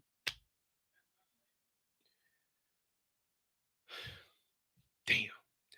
Bodies are dropping. What up, Big Wolf? We just trying to figure out what Trig needs to, my bad, Victor. We need to figure out what Victor needs to do in order to make the city safer. Because right now, this ain't no place that you want to live in, man. Oh, man. I ain't gonna lie to y'all, man. I'm getting hot up in here. Y'all want to watch a Tubi movie after this, too? You know what I'm saying? We might need to watch a Tubi movie after this to calm down. What time is it real quick? Oh, let me see something. 8:47. So we gonna rock this out to about 9:30ish. We can get back on this thing at 11 Eastern. We could do a Tubi movie. Cause I ain't gonna lie to you, man. I might need to clear my mind. You know what I mean? But we got the joint therapy session. Mama versus daughter. Daughter versus mama. Now they show up. And if you guys haven't subscribed to my new channel, The Mo You Know, we just did an episode on I forgot the lady's name. Something Frank. Or Frank or something like that. But they were sitting on the same couch cushion. This is how you sit on the couch right here. Now, also hit the subscribe button. Kendall put the Discord in the chat. So I'm gonna put my link in for my new channel. You guys subscribe to that for me. We're trying to get to 200 subscribers over there. It's a more realistic channel, you know, where we talk about real life situations and everything that's going on. So I'm gonna put that in the chat. Yeah, if you can subscribe to that, we're trying to get to 200 subscribers over there sometime soon. You know what I mean? Because now we're in the therapy session. And now that we're in this therapy session, we're starting to realize that Nina, she was young when she had her kids. She was young when she had her kids. But she also admits that she wasn't really prepared for kids. Now, when she says she wasn't prepared for kids, she's not saying she didn't want her kids. She's saying at the time, she didn't want kids, but then she had kids and she grew to love the kids. You see what I'm saying? So I just pinned my new channel in the chat. If you could go ahead and subscribe to that for me. We're trying to get to 200 over there. Because right now we're in this therapy session and Nina is saying, listen, it was tough for her. And Kiesha also talked about her dad not really remembering much about him, because I don't even remember much about him. But she said once their dad left, she was out here to raise the kids by herself. And it was tough. I'm talking about the struggles of a single mother in America. It's some of the best. It may sound like I'm joking around, but I'm being dead serious. Being a single parent, no matter what the race is in America, is a tough task. A kid is a 24/7 job. There's no days off. There's no time in between. I was watching the neighbors last night. They went next door and left the baby at the house while they were out partying. You can't do that. Having a child is tough business. And Nina is telling us at that young age with no support, and she had these kids, it was even tougher. Now, when we look at Kenya and her potentially trying to sucker Papa into being a stepfather, it makes you look at it and say, Mo, you were right. You were right the whole time. If she's already struggling, why would you bring someone else that's struggling to help you out with your struggle? Now, they always say I can do bad by myself. So why is Kenya trying to do bad on her own and bring Papa into this? But this ain't Papa's story. This is Kiesha's story. And we in therapy right now. And Nina loves her kids, but her kids, they're leaving her. They're becoming adults, and it hurts her every moment. She just cries on the inside. We know that Nina stepped out, but now we know that she has past trauma. So when she stepped out with the brat and then the brat got pregnant, it just happened. We can't blame her. We got to blame her childhood traumas.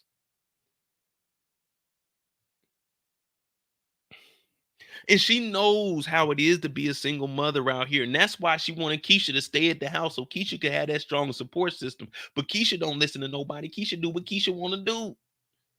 Kiesha do what Kiesha want to do. Now the therapist saying there's no easy ways or no easy answers through therapy.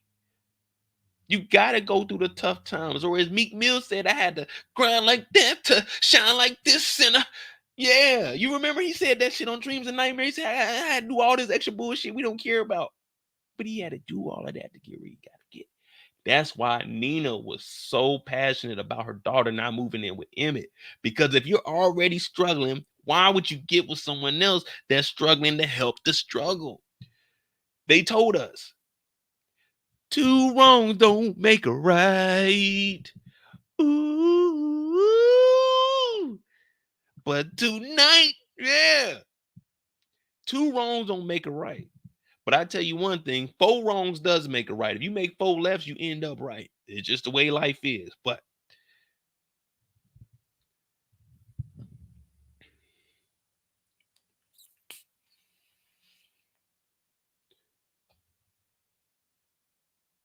it is what it is. Now, Kiesha gets to crying because this is the tough questions. She's realizing that her mom had some traumas too. She had some traumas. And I mean, I ain't gonna lie, man. I ain't gonna lie to you, man. It's tough out there in the streets, man. And if I can, I know y'all don't take much, y'all don't take me serious, but man, just make sure you're prepared. You know what I mean? Just make sure you're prepared before you get out there in the streets, man. That's all I can say. You know what I mean? Just make sure you are right before you get out in the streets, man. What up, Jada? Now I ain't gonna lie to you. I like the therapist's hair. You know what I'm saying? She got that mini Ice Spice. This is just spice. This ain't the ice. You know what I'm saying? This is just the spice. But I like that hair on her. I ain't gonna lie to you.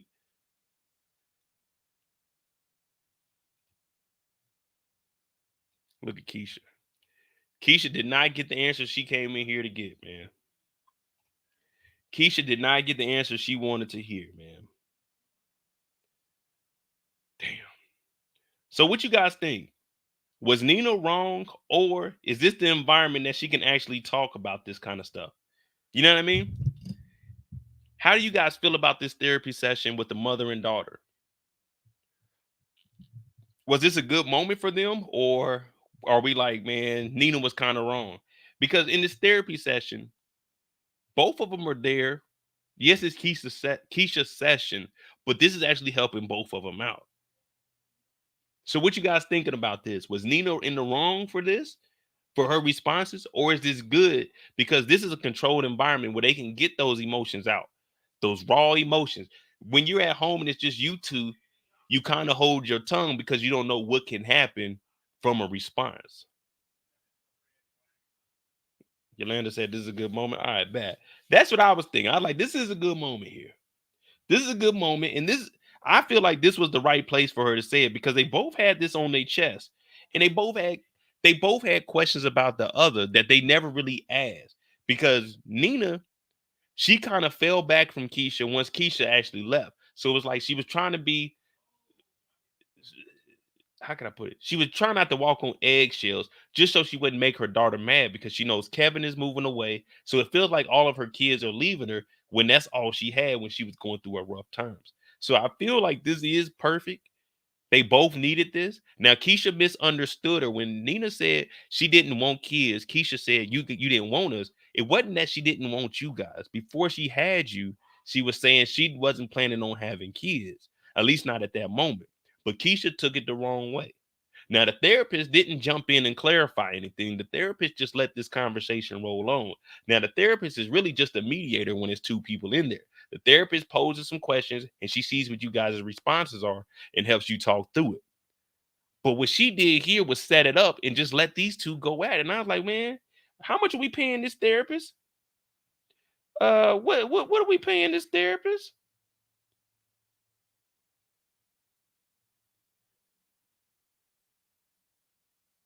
You know what I mean? I'm like, And like I said, I went to therapy one time. I went to one joint therapy. This is down in Georgia.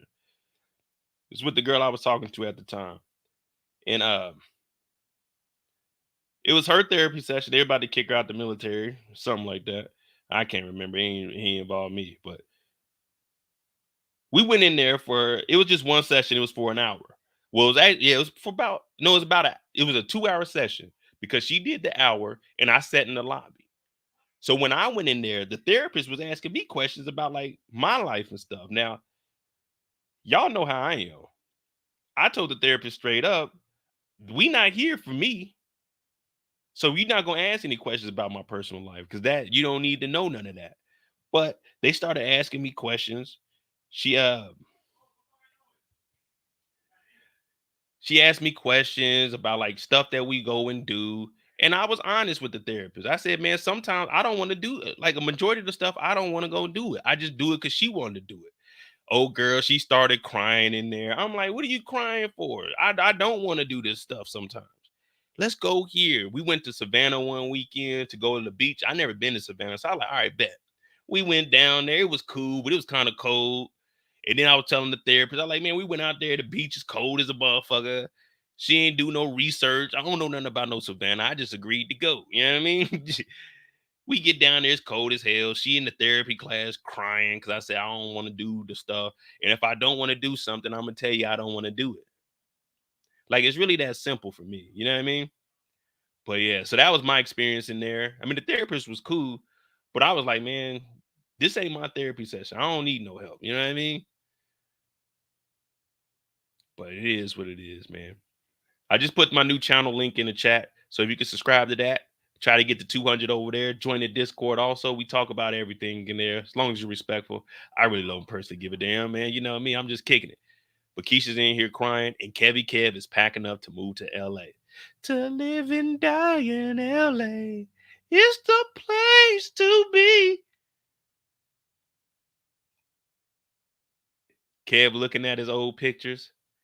I ain't gonna lie to you, man. I'm kind of disappointed Kev ain't get that much airtime unless they gonna show part two where Kev is out there. But Kev is about to go to LA, man. Bigger and better deals. I'm glad he's getting out the city, man. I'm glad he's getting out the city.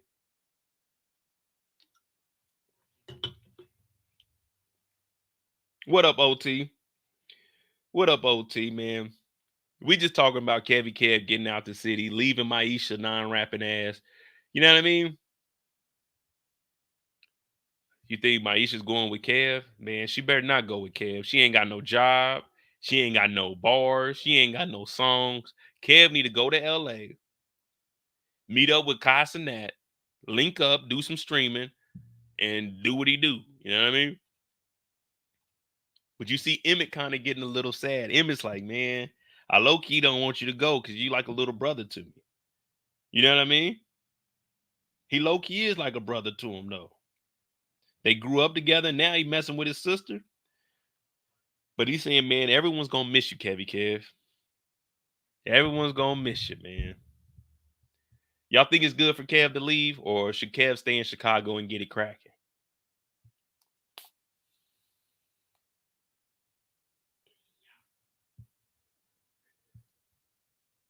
And y'all really think Maisha's going with Kev to Los Angeles? I don't want to see. I want to see Kev. If they do a spinoff, do a Kev spinoff in LA, man. But don't bring Maisha out there, man. Let Maisha stay up here and become a rapper up under the motherfucking bridge, like on New Jack City.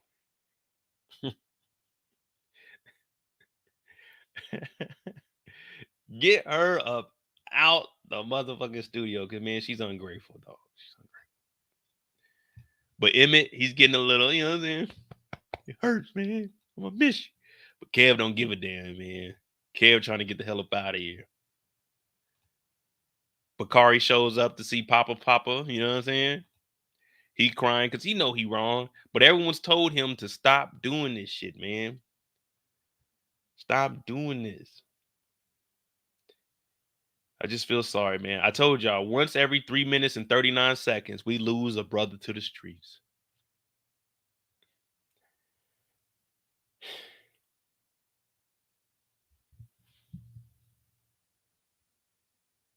If there was anything I could, I would stop this senseless simping.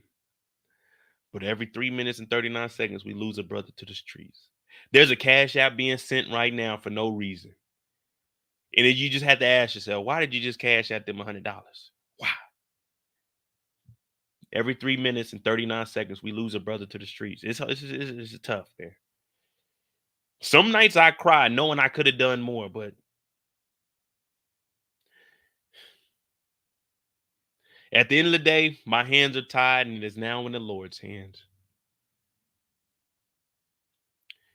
It's about to make me tear up now.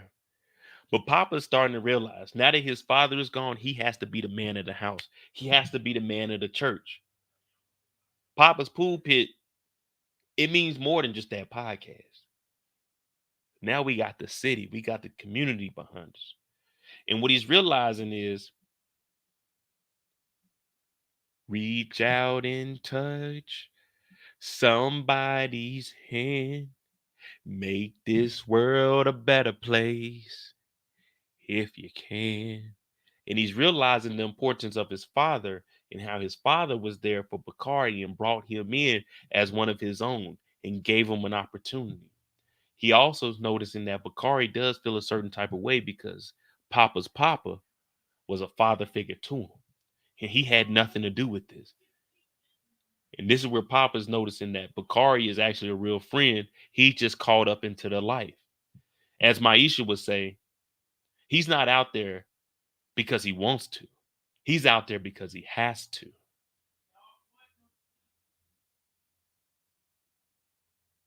He's not out there because he wants to be. He's out there because he has to. He has to. Remember, he's an uneducated black man, no degree, called a body.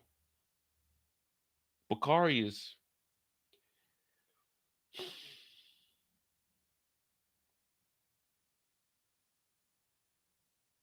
He's on the highway to hell. And his only detour was Papa's papa. But the devil himself sent someone out there and took away the only man that gave Bakari a chance in life, Papa's papa, Stanley. And Papa realizes that Bakari is becoming more like a brother to him than Kev and Jake. Both of them. Bakari was there. Bakari lived with him. Bakari understands that the streets are a dangerous place, but he don't want to be out there. He has to be out there, according to Maisha. And now, the father figure, the man that he looked up to, well, I'm not saying he looked up to as he was an influence or he was a role model, but he was inspiration. Now, Papa's papa, he didn't always have the answer, but when he did have the answer, it was an answer you should have probably went with. Now you look back and you think about all the advice that he gave you and you try to apply it to your current life. We always think about what if. What could I have done if I would have did this? What would have happened if I would have went left instead of going right? You see what I'm saying? What if? But you can't go off of what ifs. What if I would have started YouTube in 2015? I probably would have been kicked out the military because I'm on here saying the N-word. I'm cussing and shit. I probably would have been kicked out. So I can't say, what if I would have started back in 13? Maybe I would have had 1 million subscribers. Maybe I would have been rich as a motherfucker. But then again, I may have been a dick, an asshole. So things happen. You just got to take all of these what ifs as learning lessons and applying it to yourself moving forward. And this is Bakari realizing everything that Papa and Papa's Papa Stanley told him, he's starting to embrace it. I bet right now he's wishing he would have graduated from high school. Right now he's thinking, I'm glad I didn't pull that trigger. Right now he's thinking, I need to get out the game. I've been there. Now I graduated. Now, I don't know. I graduated, but I've been there before. I've been lost. I've been lost. Still ain't found my way because with the Lord and the good woman, a man shall find. I ain't got the good woman, so I ain't found my way. I'm still kind of lost. Got the Lord, but I'm still kind of lost. The Lord is, he working me through these, you know what I'm saying? Working through me these lives, you know what I mean? But Bakari breaks down. He was like a father to me, Pop.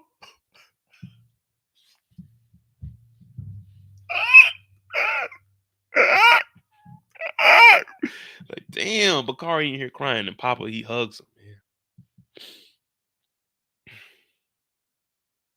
I keep holding on. I'll keep holding on. If you see me walking down the street and I begin to cry, then walk on by. Walk on by. If you don't see the tears, then let me be. Yeah. Bakari is applying these L's and these what ifs to his life now. And if you ain't never been fucked up in the game, then you probably wouldn't understand what I'm trying to say. And I accept that because we don't want to be there. And we try to deter the youth from going down these paths. And Bakari is realizing that even Shy, the convicted felon who was trying to help him out the game, even Victor, the ex-thug that was trying to get him out the game by allowing him to stay in the house, they were all there for Bakari. The only problem is all of that sounds good, but in reality, when you knee deep in the game, 9 times out of 10, there ain't no escaping it. So part of that crime from Bakari is he knows that he pulled that gun on Nook this morning.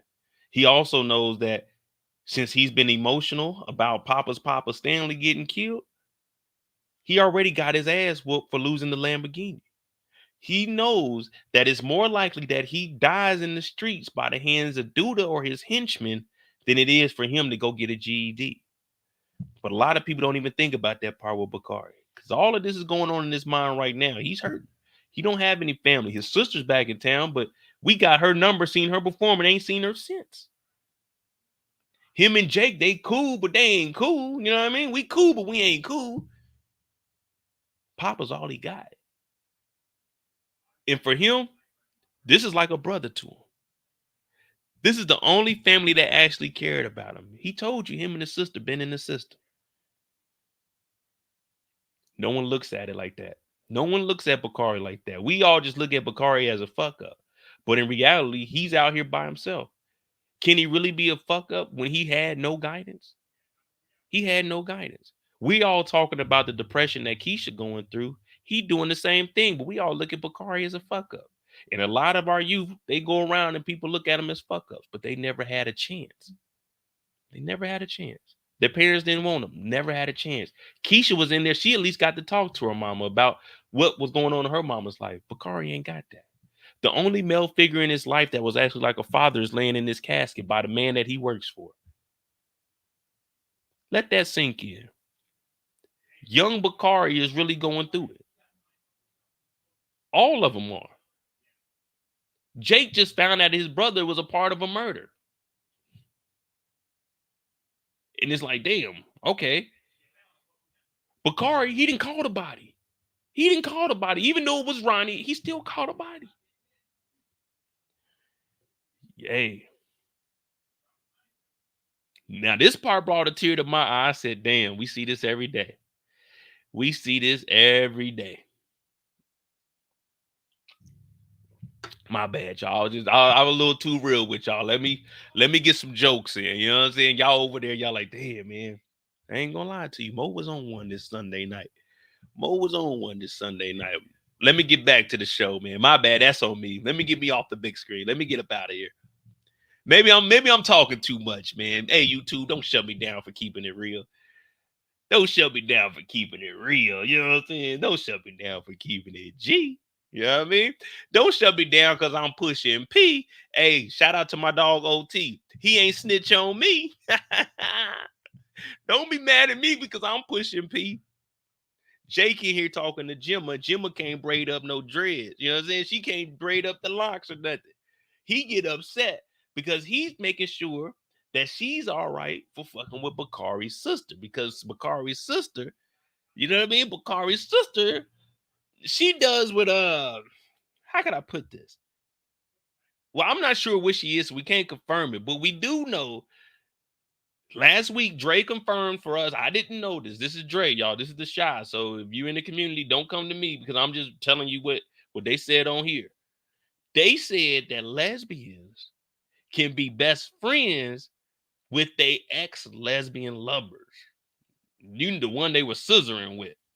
That's what Dre said. I didn't know that. I thought I don't know what I thought. I never thought about it, you know, and that never crossed my mind. Like, hey, can ex-lesbian lovers be friends?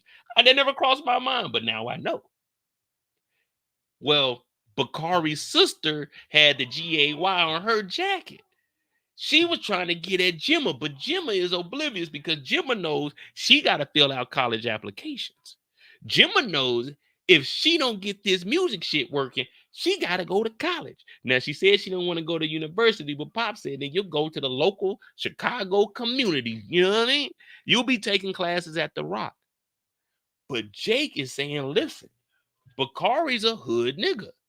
His sister, we don't know too much about, but the way she was rapping last week, all respect, that sound like a hood nigga. You see what I'm saying? So he's looking out for Gemma because she don't know nothing about the streets. She live at home. She over here with Tierra. Her and Tierra having spa days. Papa's dad's getting killed. They having spa days. They buying dresses the day of prom. They doing everything. So Jake, all he's saying is be careful. Be careful. Well, that's different, Tamika. That's different. That's different. Yeah, like, well, I only had what? I ain't never had a girlfriend in my life. I got married, but I knew her for years before we ended up getting married. But I ain't never had no girlfriend. It's just like, I mean, I'm cool. Everybody I done used to mess with, all the women, we cool. We see each other. It's what's up. I'm not about to sit and have a conversation, but it's what's up. One of the chicks, not saying we talked or anything. One of the chicks I knew I met, shit, I think she just got engaged this weekend. Seen on Instagram, I'm like, damn, congrats. You know what I mean? That's what's up. He a better man than me. You dig what I'm saying? But yeah, that's what's up. Like I mean, me personally, I don't care. I'm cool with if I knocked her down in the past and shit, she see me today, it's still what's up. You know what I mean? I ain't burning no bridges. You never know. You know, it could be on site. You never know. It could be on site. What do you mean? You want to do what? All right, man. I got a little bit of time. Come on. You know what I mean? Like, I don't know. I'm just saying. I'm just saying.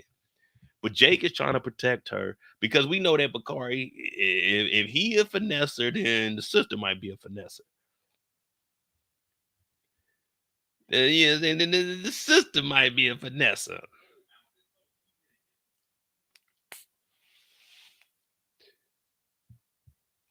You right. Married but never had a girlfriend. What I look like? What I look like a grown ass man talking about this my girlfriend. You know what I'm saying? What I look like? Oh, this is my girlfriend. Nigga, I'm not 17. Walk around. This is my girlfriend. It's either we together or we ain't together. But you were single until you married. So I never had no girlfriend. I had a couple of mains, but we wasn't boyfriend, girlfriend. I was still out doing my thing. You just got to live with that. They used to go to Mama Mo. Mama Mo, why does Mo act this way? She said he's up front with you. He told you he gonna see other women. If you stick around, that's on you. But my mom already know. Is this the end? Once me and you done, don't be trying to talk to my mama. My mama don't talk to the oppies. You know what I mean? My mama don't talk to the. If she see you in the grocery store, she gonna say hi and keep it moving. Hi and keep it moving. I know one girl gonna say, "Hey, what's your mama's address? I'm gonna send her something." Nigga, please. You think you get my mama address? You got your damn mind. You get my mama address. You ain't sending nothing over there. She don't need nothing from you. She ain't that cool with you. If it's some money, send me the money and I give it to her. But she don't need no card or anything from you. She work at Hallmark. She see enough cards. You know what I mean? If she needs some loving, my dad there. They do what they gotta do. You know what I mean? You don't need my mama address. But Jake is just giving advice to Gemma for something to look out for. Her trying to push up on her. Now, I don't know how old Gemma is, but we can assume that Bakari's sister is probably about 21, 22, maybe. If they're about 18, or she might be like 19, 20. I don't know if she's like a year or two older. But we know that Gemma's younger and she was trying to push up on her and she had the GAY on her jacket. Jake is saying, be careful, baby. Be careful. Well, Bakari's showing up to the church. Well, he leaving the church, and Shad catches up with him and gives him the guns. Now they have a little stare off. This is a little too close for me. This is a little too close for comfort. If I ever get into an argument with somebody, we're not getting this close. We're gonna have to be fighting. If we got to get this close, then we got to fight. This is just too close, breath on breath. Spit might accidentally come out to see it's just too close. This is giving him an opportunity to grab your jacket, throw you, or do something. You see, it's just too close. It's just too close. If we ever get this close, it's because we squabbling. You know what I mean? Bing, bing, bing. We going at it. Pause. But we not getting this close. Talking about take the guns back. He said, I'll fucking handle it, man. Shad said, you handle it now, man. You fucking up my happy home. And I told you, Shad got a W. Shad got a W. If I can find, if there's any doctors out there, ladies, holla at your boy. You know what I mean? I need me, I'm trying to find my way. If there's a doctor out there that works all day, like a surgeon, where we don't have to see each other that much, holla at your boy. You know what I mean? Holla at your boy. Now, I'm going to be picking your brain every day. If you're a surgeon, I'm going to be asking you a lot of stuff about surgery just because I want to know some stuff. But holla at your boy, man. Shy got him a W. And I'm saying with the Lord and a good woman, a man shall find his way. So I need me like a surgeon or something. You know what I mean? You know what I mean? We finally got a piece of the pie. You know what I mean? I'm trying to live lavish. You know what I mean? This is Mo in the movie world. You know what I'm saying? This is Mo in the TV. I'm like, man, look, if Shy got one, why can't Mo get one? Why is everybody hating on Mo? When Mo want to do it, it's okay when they do it. It's a problem when Mo do it. They said finesse 2 times out there telling 2. I said, damn, all the gangsters ain't real. All the gangsters ain't real, but Bakari ain't got nowhere to go, man. Bakari ain't got nowhere to go.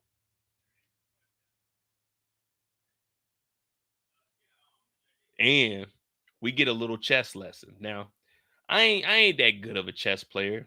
Some would say, I'm not making this up. It's a lot of people when they see me play chess, they always ask me, am I like a grandmaster? I don't know what a grandmaster is, but they always ask me, are you a grandmaster? When they see me play chess.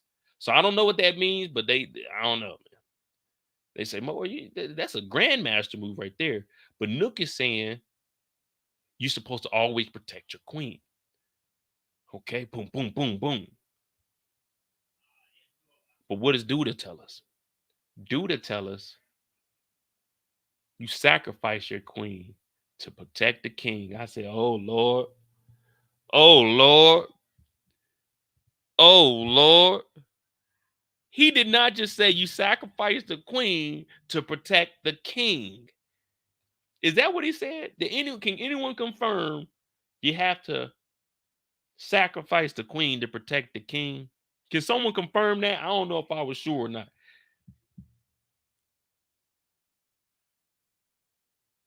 I don't know, man. You got to protect the king, though. They say the queen is the most important piece. That is a lie. This is the most useful piece, but it ain't the most important piece. The most important piece is the king. You remove the king, you ain't got a game. Tamika said that's what he said. So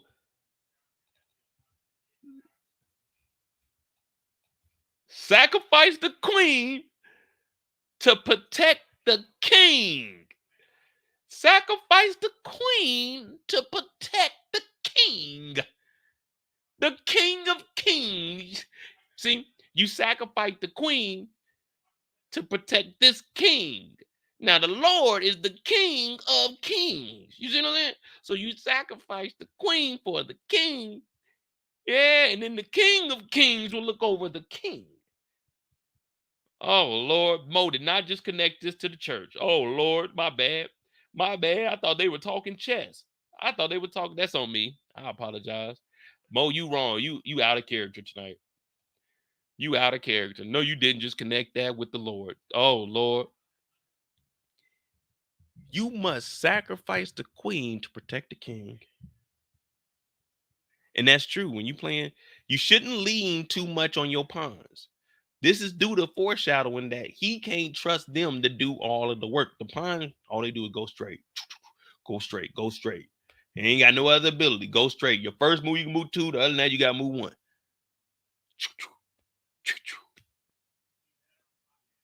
Never lean on your pawns. Then he said, man, I thought it was about protecting the king. Got to protect your queen. Douda tells us sometimes you have to sacrifice your queen to protect the king. Tracy? Is he talking about Tracy? Is he talking about Tracy? Or is he talking about Emmett sacrificing his queen to be successful? You get rid of Kiesha, Emmett's more inclined to do the work. Uh-oh.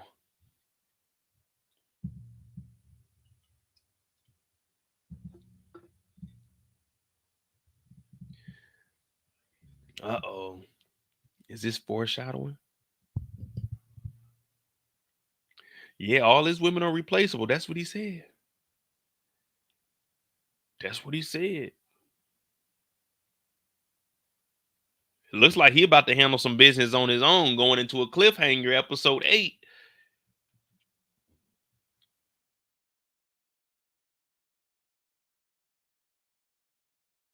Oh, I guess these two. What did they come up with? Are they having a family? What are they doing? What I mean, they said they were going to talk about it, so they're not getting married. They're just talking about starting a family later on. So I guess they're going to be adopting at the end of episode 8. I mean, I really don't know what they're doing with this storyline. Like, well, they're going to have a happy ending at the end. Like they get married, they have they adopt a kid. Like I mean, I don't know what they're doing with the storyline because Victor's storyline I thought was going to be about him being the councilman, but we barely see him doing any councilman work. We don't see him at the Rock. We don't see him over at the house for the women. I don't know what Victor's story is. Is it the relationship or is it him trying to get Douda up out of here and stay the councilman? Like his story is going everywhere. Everyone else has a goal. They have an end goal where they're trying to get. His story, they just, you know what I mean? His story is just, we'll take this part and we'll take that part. Matter of fact, mix that one with this one over here, and then stop that storyline, but bring this storyline in just a little more. And then what we're gonna do is the storyline that we stopped, we're gonna put that on the back end in episodes 12 and 13. And then we're gonna take this part right here. We're gonna tie that. Matter of fact, put that in the beginning. What are they doing with Vic's storyline, man? Okay, he's planning out for the future. They want to get married, they want to have kids. Well, adopt a kid. But what is he doing as councilman? What is he doing with Douda? Douda is ripping and running the streets. This nigga is over here getting interviewed by Fatima's friends, talking about having kids in the future. Man, if you don't get your ass back to the office, man, Papa's dad has died. Douda's ripping and running the streets. You know about a murder. Man, Vic, get on your job. The word for episode 8 is job. J-O-B. This nigga Victor is a waste of time. The whole city is in shambles. We don't have no police officers. We got Rob and Tiffany about to have the 3rd largest grow house in the city of Chicago. Cairo's just running around the streets high as hell. There's a lot of shit going on in Victor's district, and Victor ain't doing anything.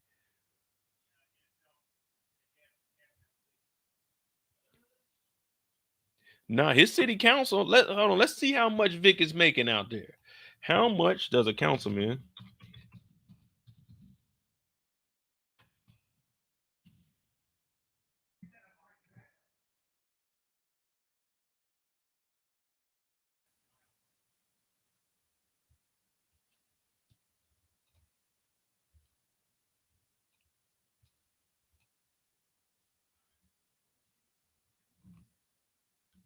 A total of 31 aldermen currently make the highest pay at 142,000 through 13.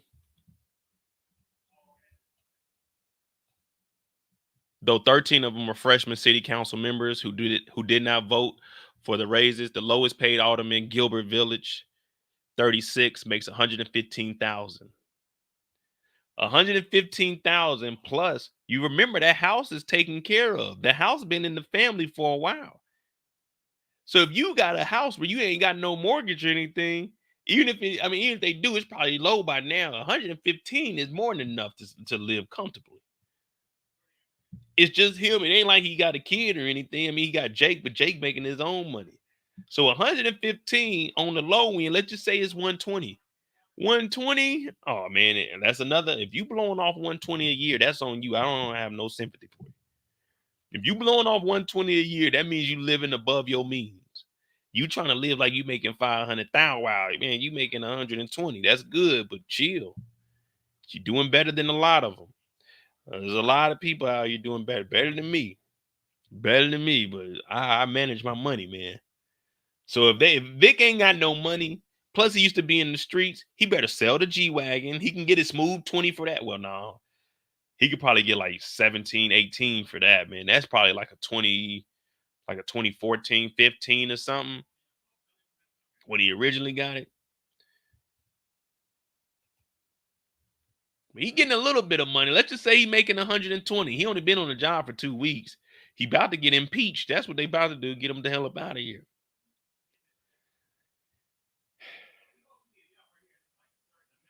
Then we got young Lene. Now, we see this happening too to my young sisters. Don't think I just be on here talking about my brothers, man. I tell you ladies to avoid these niggas, man. She should have never when he pulled up with the Lambo, what I say, she's supposed to be asking, where you get this Lambo from? Whatever his response was, you wasn't supposed to get in that Lambo. Why? Because this nigga ain't got money like that. That means it's either stolen or it's borrowed from Douda. It happens too much. The materials, they get the flash and the glitter, the glitz, the glam, the social media life. They get consumed by it, and our young women get caught up by these street niggas. He come over here after they got arrested. He ain't even supposed to be in the crib. She's punished on punishment. That means no gas. That means no electrical devices unless it's a laptop and you're using Microsoft Word. He in the house with a bag full of Toolies, y'all. A bag full of Toolies, smelling like a damn pound. I got body.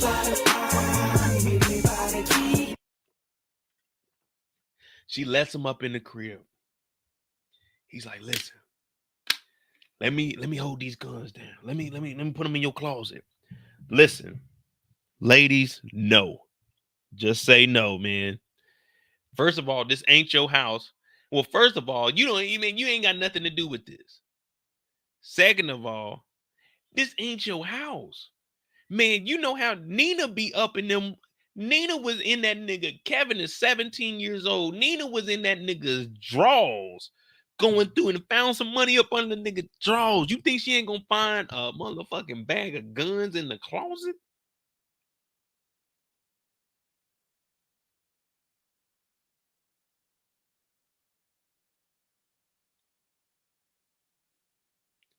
Man, Nina just a snooping. Listen, I'm not calling it like this ain't snooping, this ain't being nosy. This is Nina's house.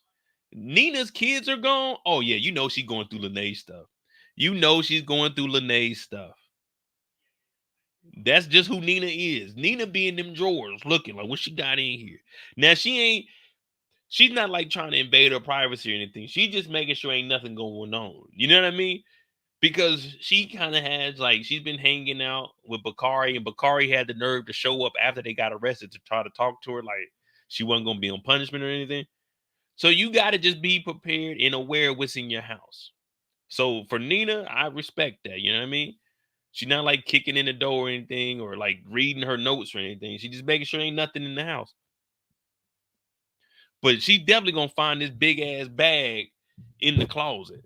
It's like, oh, what is this? Where'd you get this duffel bag from? Guns? Man, hell no. He talking about, man, let me put these guns in your closet. Nigga. Hey man, if you don't get out of my sister's room,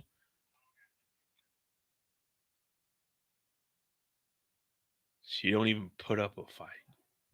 Now I know she's probably scared and nervous. This is a different type of situation because he got a gun, but as soon as he leaves, what Lene can do in this situation, as soon as he leaves, call up Nina or Dre. Call up Nina or Dre, have them come to the house immediately, and call Bakari and tell them, hey, they found like you can't have this bag here. At least she'd have Dre and the mom behind her. Have Bakari pick the bag up and just leave it alone. And then at that point, stop messing with him. If you're too scared right now, as soon as Bakari leaves, Dre, Nina, call them up, and call Bakari up after they get there and tell Bakari to come and get the bag. You're gonna have to cut this off right here, man. This is almost as bad as the dude asking for 30,000 last night in that Tubi movie. You know what I mean? Like a bag of guns, really, Bakari? Man, you tripping with that one. But she didn't care. She let him drop the bags off.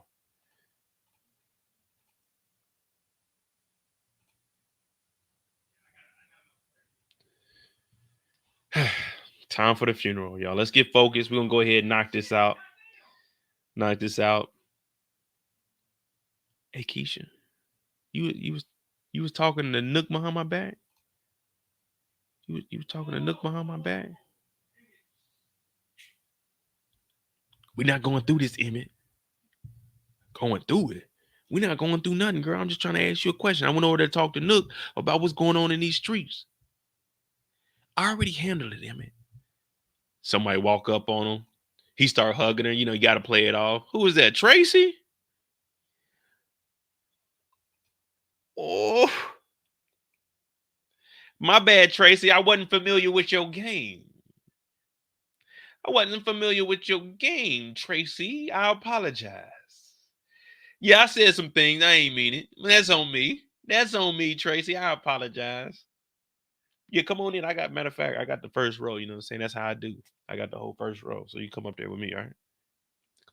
What's going on, Emmy, Kiesha? Y'all good? All right, now. How you been? How you been, Tracy? Everything good? I know it's a tough time for everybody. It's crazy, man. The streets is just, it ain't safe out here. She says, yeah, I know. Oh, we talking about, my bad, my bad. We talking about the funeral. I had to talk to Tracy about something. But Kev, he trying to ask these questions. Hey man, you was talking to Nook behind my back. Don't ever talk to Nook without letting me know. So I was wondering, she never went home. She just went to Nook, went to therapy, and like, I guess she's staying at her mom's house now. I don't know. But this is an odd place for Emmett to start asking these kind of questions. You know what I mean? This is something that you would ask at the house. You don't want to ask this in public. You got to just hold this one in, pause.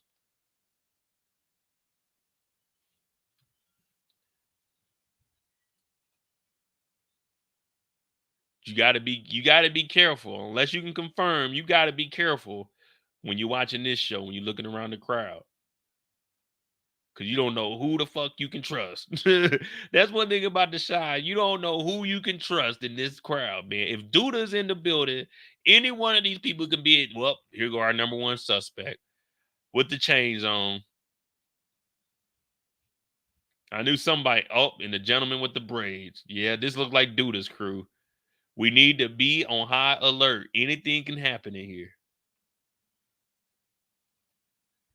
But Douda shows up like Big Red. I said, oh, dude, they did not just show up to this man's funeral. Now, Papa's mom, she's crying. Don't you come in here. Don't you say nothing. How could you do this? He said, I would never do anything like this. She looked him in the eye and said, I know you didn't. You had one of your goons do it. And I said, what's a goon to a goblin? What's a goon to a goblin?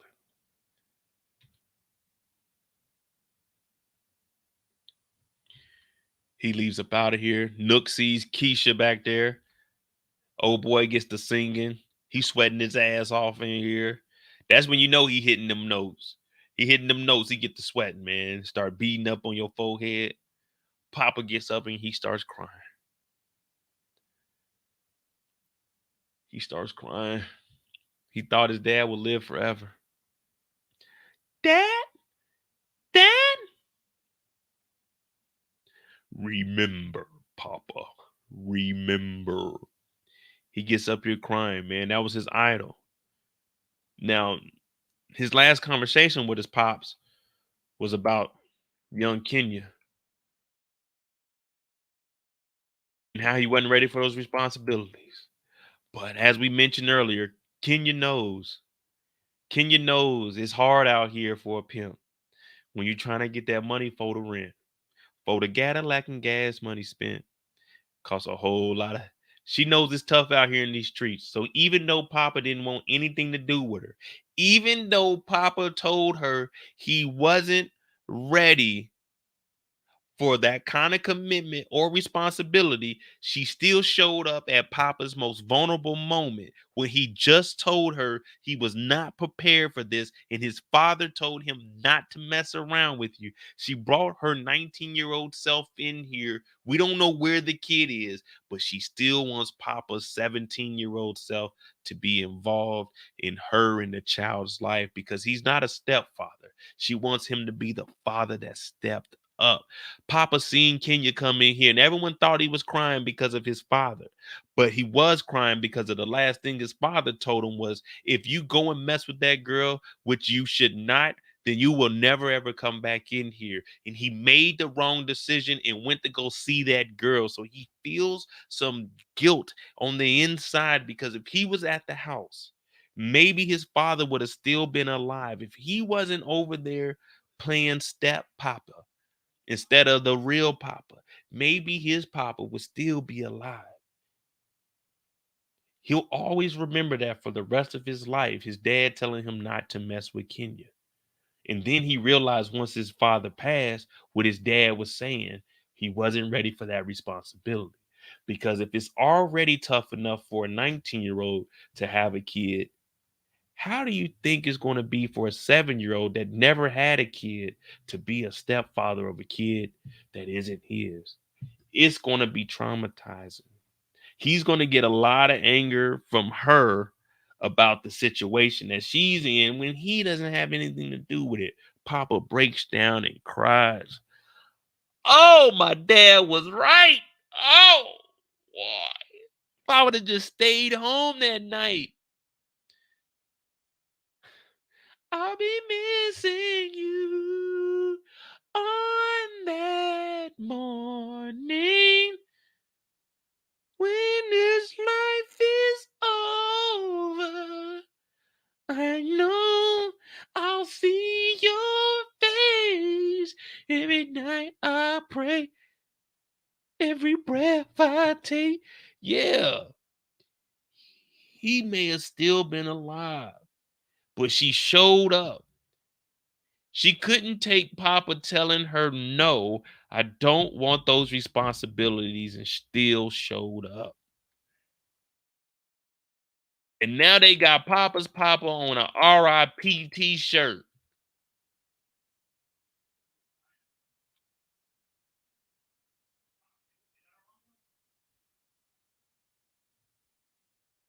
Hmm. Then they had the candlelight for him.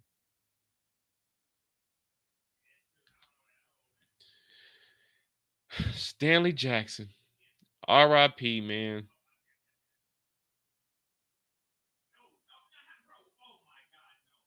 Mm, mm, mm. Oh yeah. And as Gucci Man would say, Papa put his papa in the dirt. And there y'all go, man.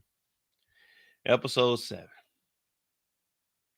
They tried to make me cry, but they couldn't. They tried. I'm telling you.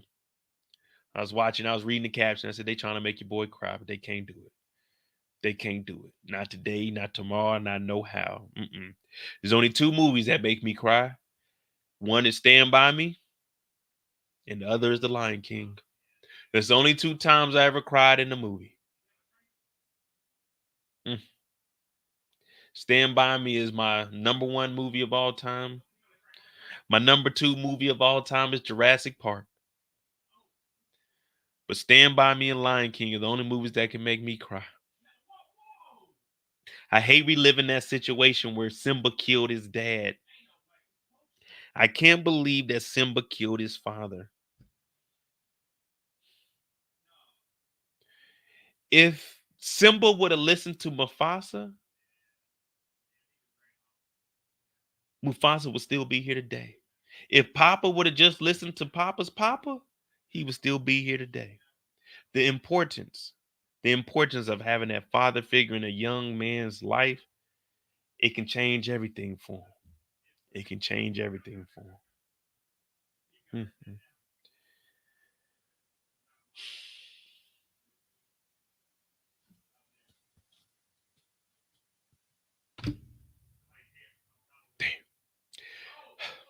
Y'all hit that like button, hit that subscribe button. Subscribe to my new channel, The Mo You Know. We usually go live over there in the morning times, but we talk about realistic things over there. I gave this shy episode a 5 just because Douda's still around, just kicking it. Nothing's happened to Douda. Victor, we already talked about him not doing anything in the city. They basically getting rid of Kev. Uh, Papa's pop died, but you know what I mean? I don't feel like we got anywhere. Emmett's still in debt. You know what I mean? Shad, I mean, he's still no job. We didn't get anywhere. You know what I mean? We didn't. For Victor, we know Victor's trying to start a family in the future. Uh, Gemma with the new artist, Jake talking about be careful. Bakari got to figure out what he's. But you know what I mean? It's just like the simple stuff, but it's the same stuff that we were trying to figure out last week. You know what I mean? We're not anywhere. To me, I feel like it's just too drawn out.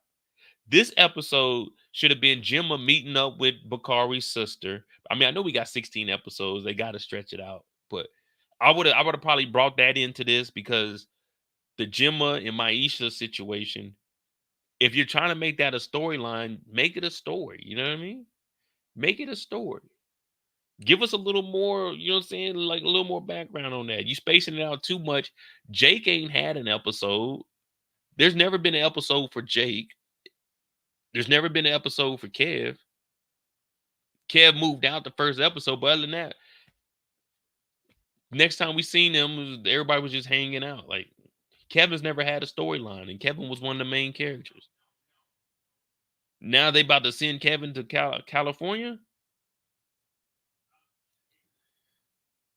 Unless Kev is getting a spinoff, man, they wasting Kev's character. I mean, it's not much he could do here playing the video game because he's not gonna be out in the streets, but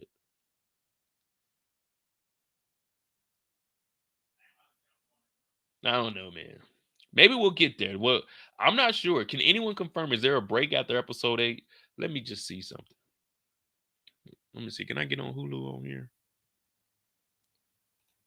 The Shire, season 6, episode 9.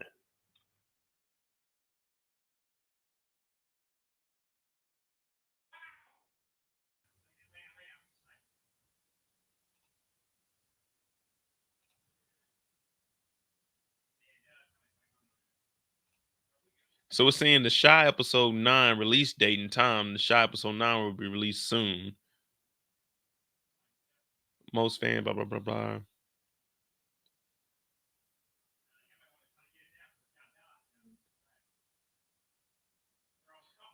So it's just releasing on the 1st, September 24th and then October 1st. So is it just gonna go through? They playing all 16 back to back? Or am I tripping?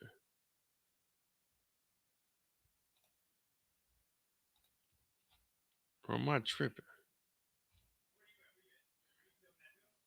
Oh, okay. It says the Shy. Okay, episode 8 mid-season finale. All right, so it is gonna be some time in between. All right, bet.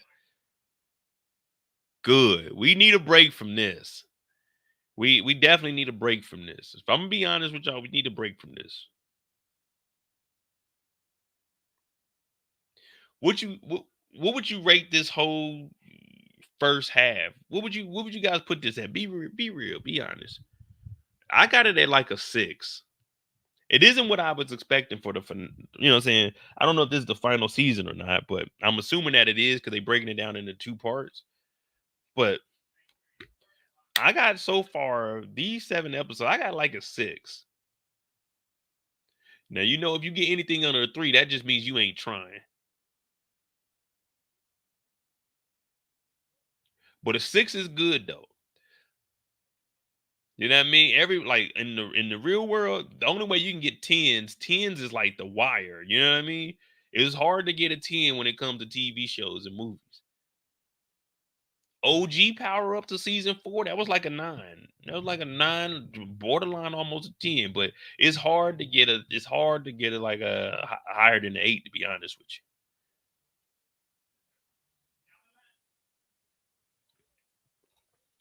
Tweety said, when it does come back, will you be doing the reviews quicker? Well, it depends. I'm a power channel. So if Power and the Shy are dropping the same day, I'm not gonna watch the Shy. I'm always gonna watch Power first. If they move it to like a Tuesday or something, then yeah, I'll definitely do it the very next day. But Saturdays are my off day, so Sunday is the next free day that I have. But yeah, I mean, let me get set back up because I do want to do the recaps. I enjoy doing recaps. I mean, I like the live shows better, but I do enjoy doing recaps because it makes me refresh on what actually happened. So when I get on here, I can, saying try to remember what the hell actually happened.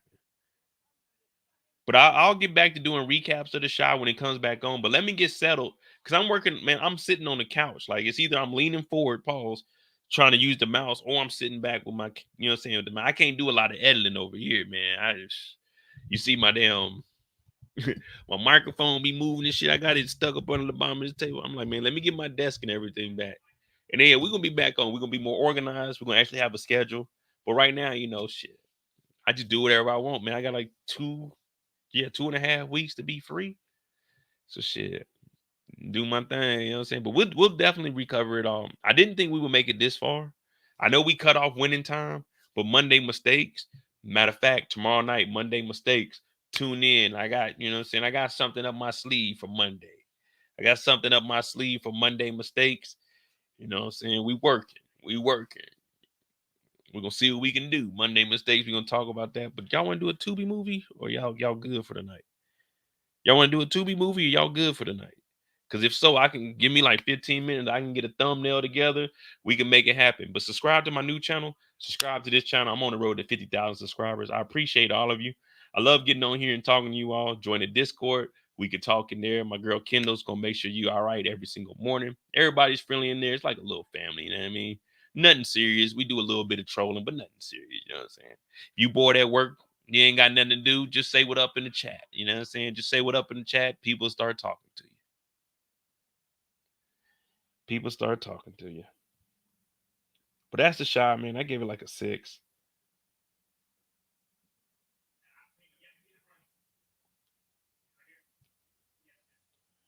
Let me see. Let me see what we got in the Discord real quick. Matter of fact, y'all give me a Tubi movie, and I'll make the thumbnail and stuff now while we on here, so I ain't gotta get off. Because if I get off, pause, man, I'm probably better go chill. So I need to get a movie while we up here now.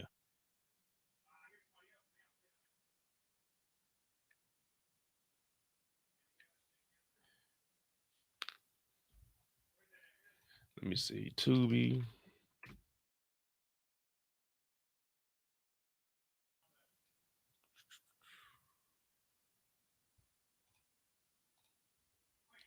It'd probably just be best to do it too. So we can't watch Twisted Marriage Count Therapist because that gets flags.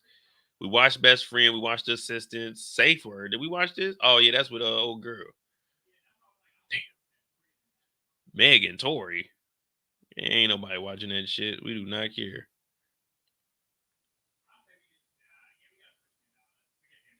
Did we watch Alarmed? Or could we even watch Alarmed? Twisted Date. Man, all these Twisted movies is the same damn movie. A Neighbor's Vendetta. Oh, that looks different. Let me see what this is by real quick. A Neighbor's Vendetta. After an affair leads to an accidental death, a married couple moves away to start all over, only to find trouble next door. I mean, that sounds like what we just watched yesterday. What happens in the dark? I guess these are the easiest movies to make. Ooh, Escapecation. The hell is this shit? It's your igniter. Oh, let me see something. Well,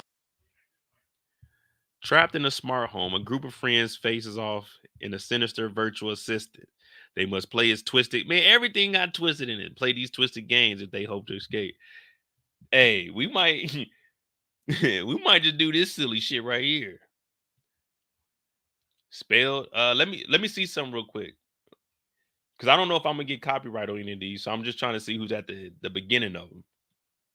So this is what I gotta do every day. Okay, yeah, we can do this. This is what Silverline. Oh no, Maverick, and then Silverline. Yeah, we can watch this one. So let me let me put together a thumbnail real quick. Escapecation. Who comes up with this stuff?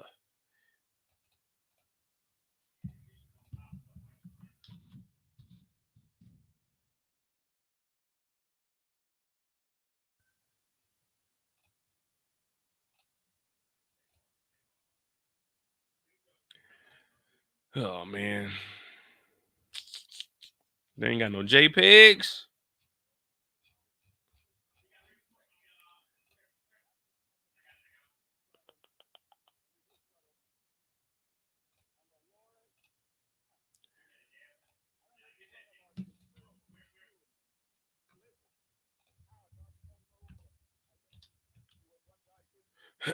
Come on, screenshot. There we go. You said spelled. Let me see if spells on here.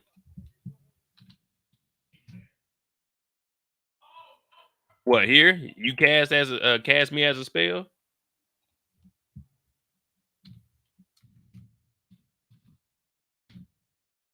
But yeah, give me like 10 minutes, man. I'm gonna get this thing up and running. Hit that subscribe button, hit that like button. We're gonna be right back for a Tubi movie.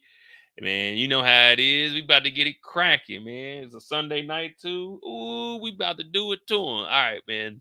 My name is Mo.J, man. Hit that subscribe button, hit that like button. Give me 10 minutes. We'll be back up on here. We about to watch damn, what the hell movie? Oh, Escapecation. Sounds like some silly shit. I got at a 2B3 right now, but hit that like button, hit that subscribe button, and I'll be right back.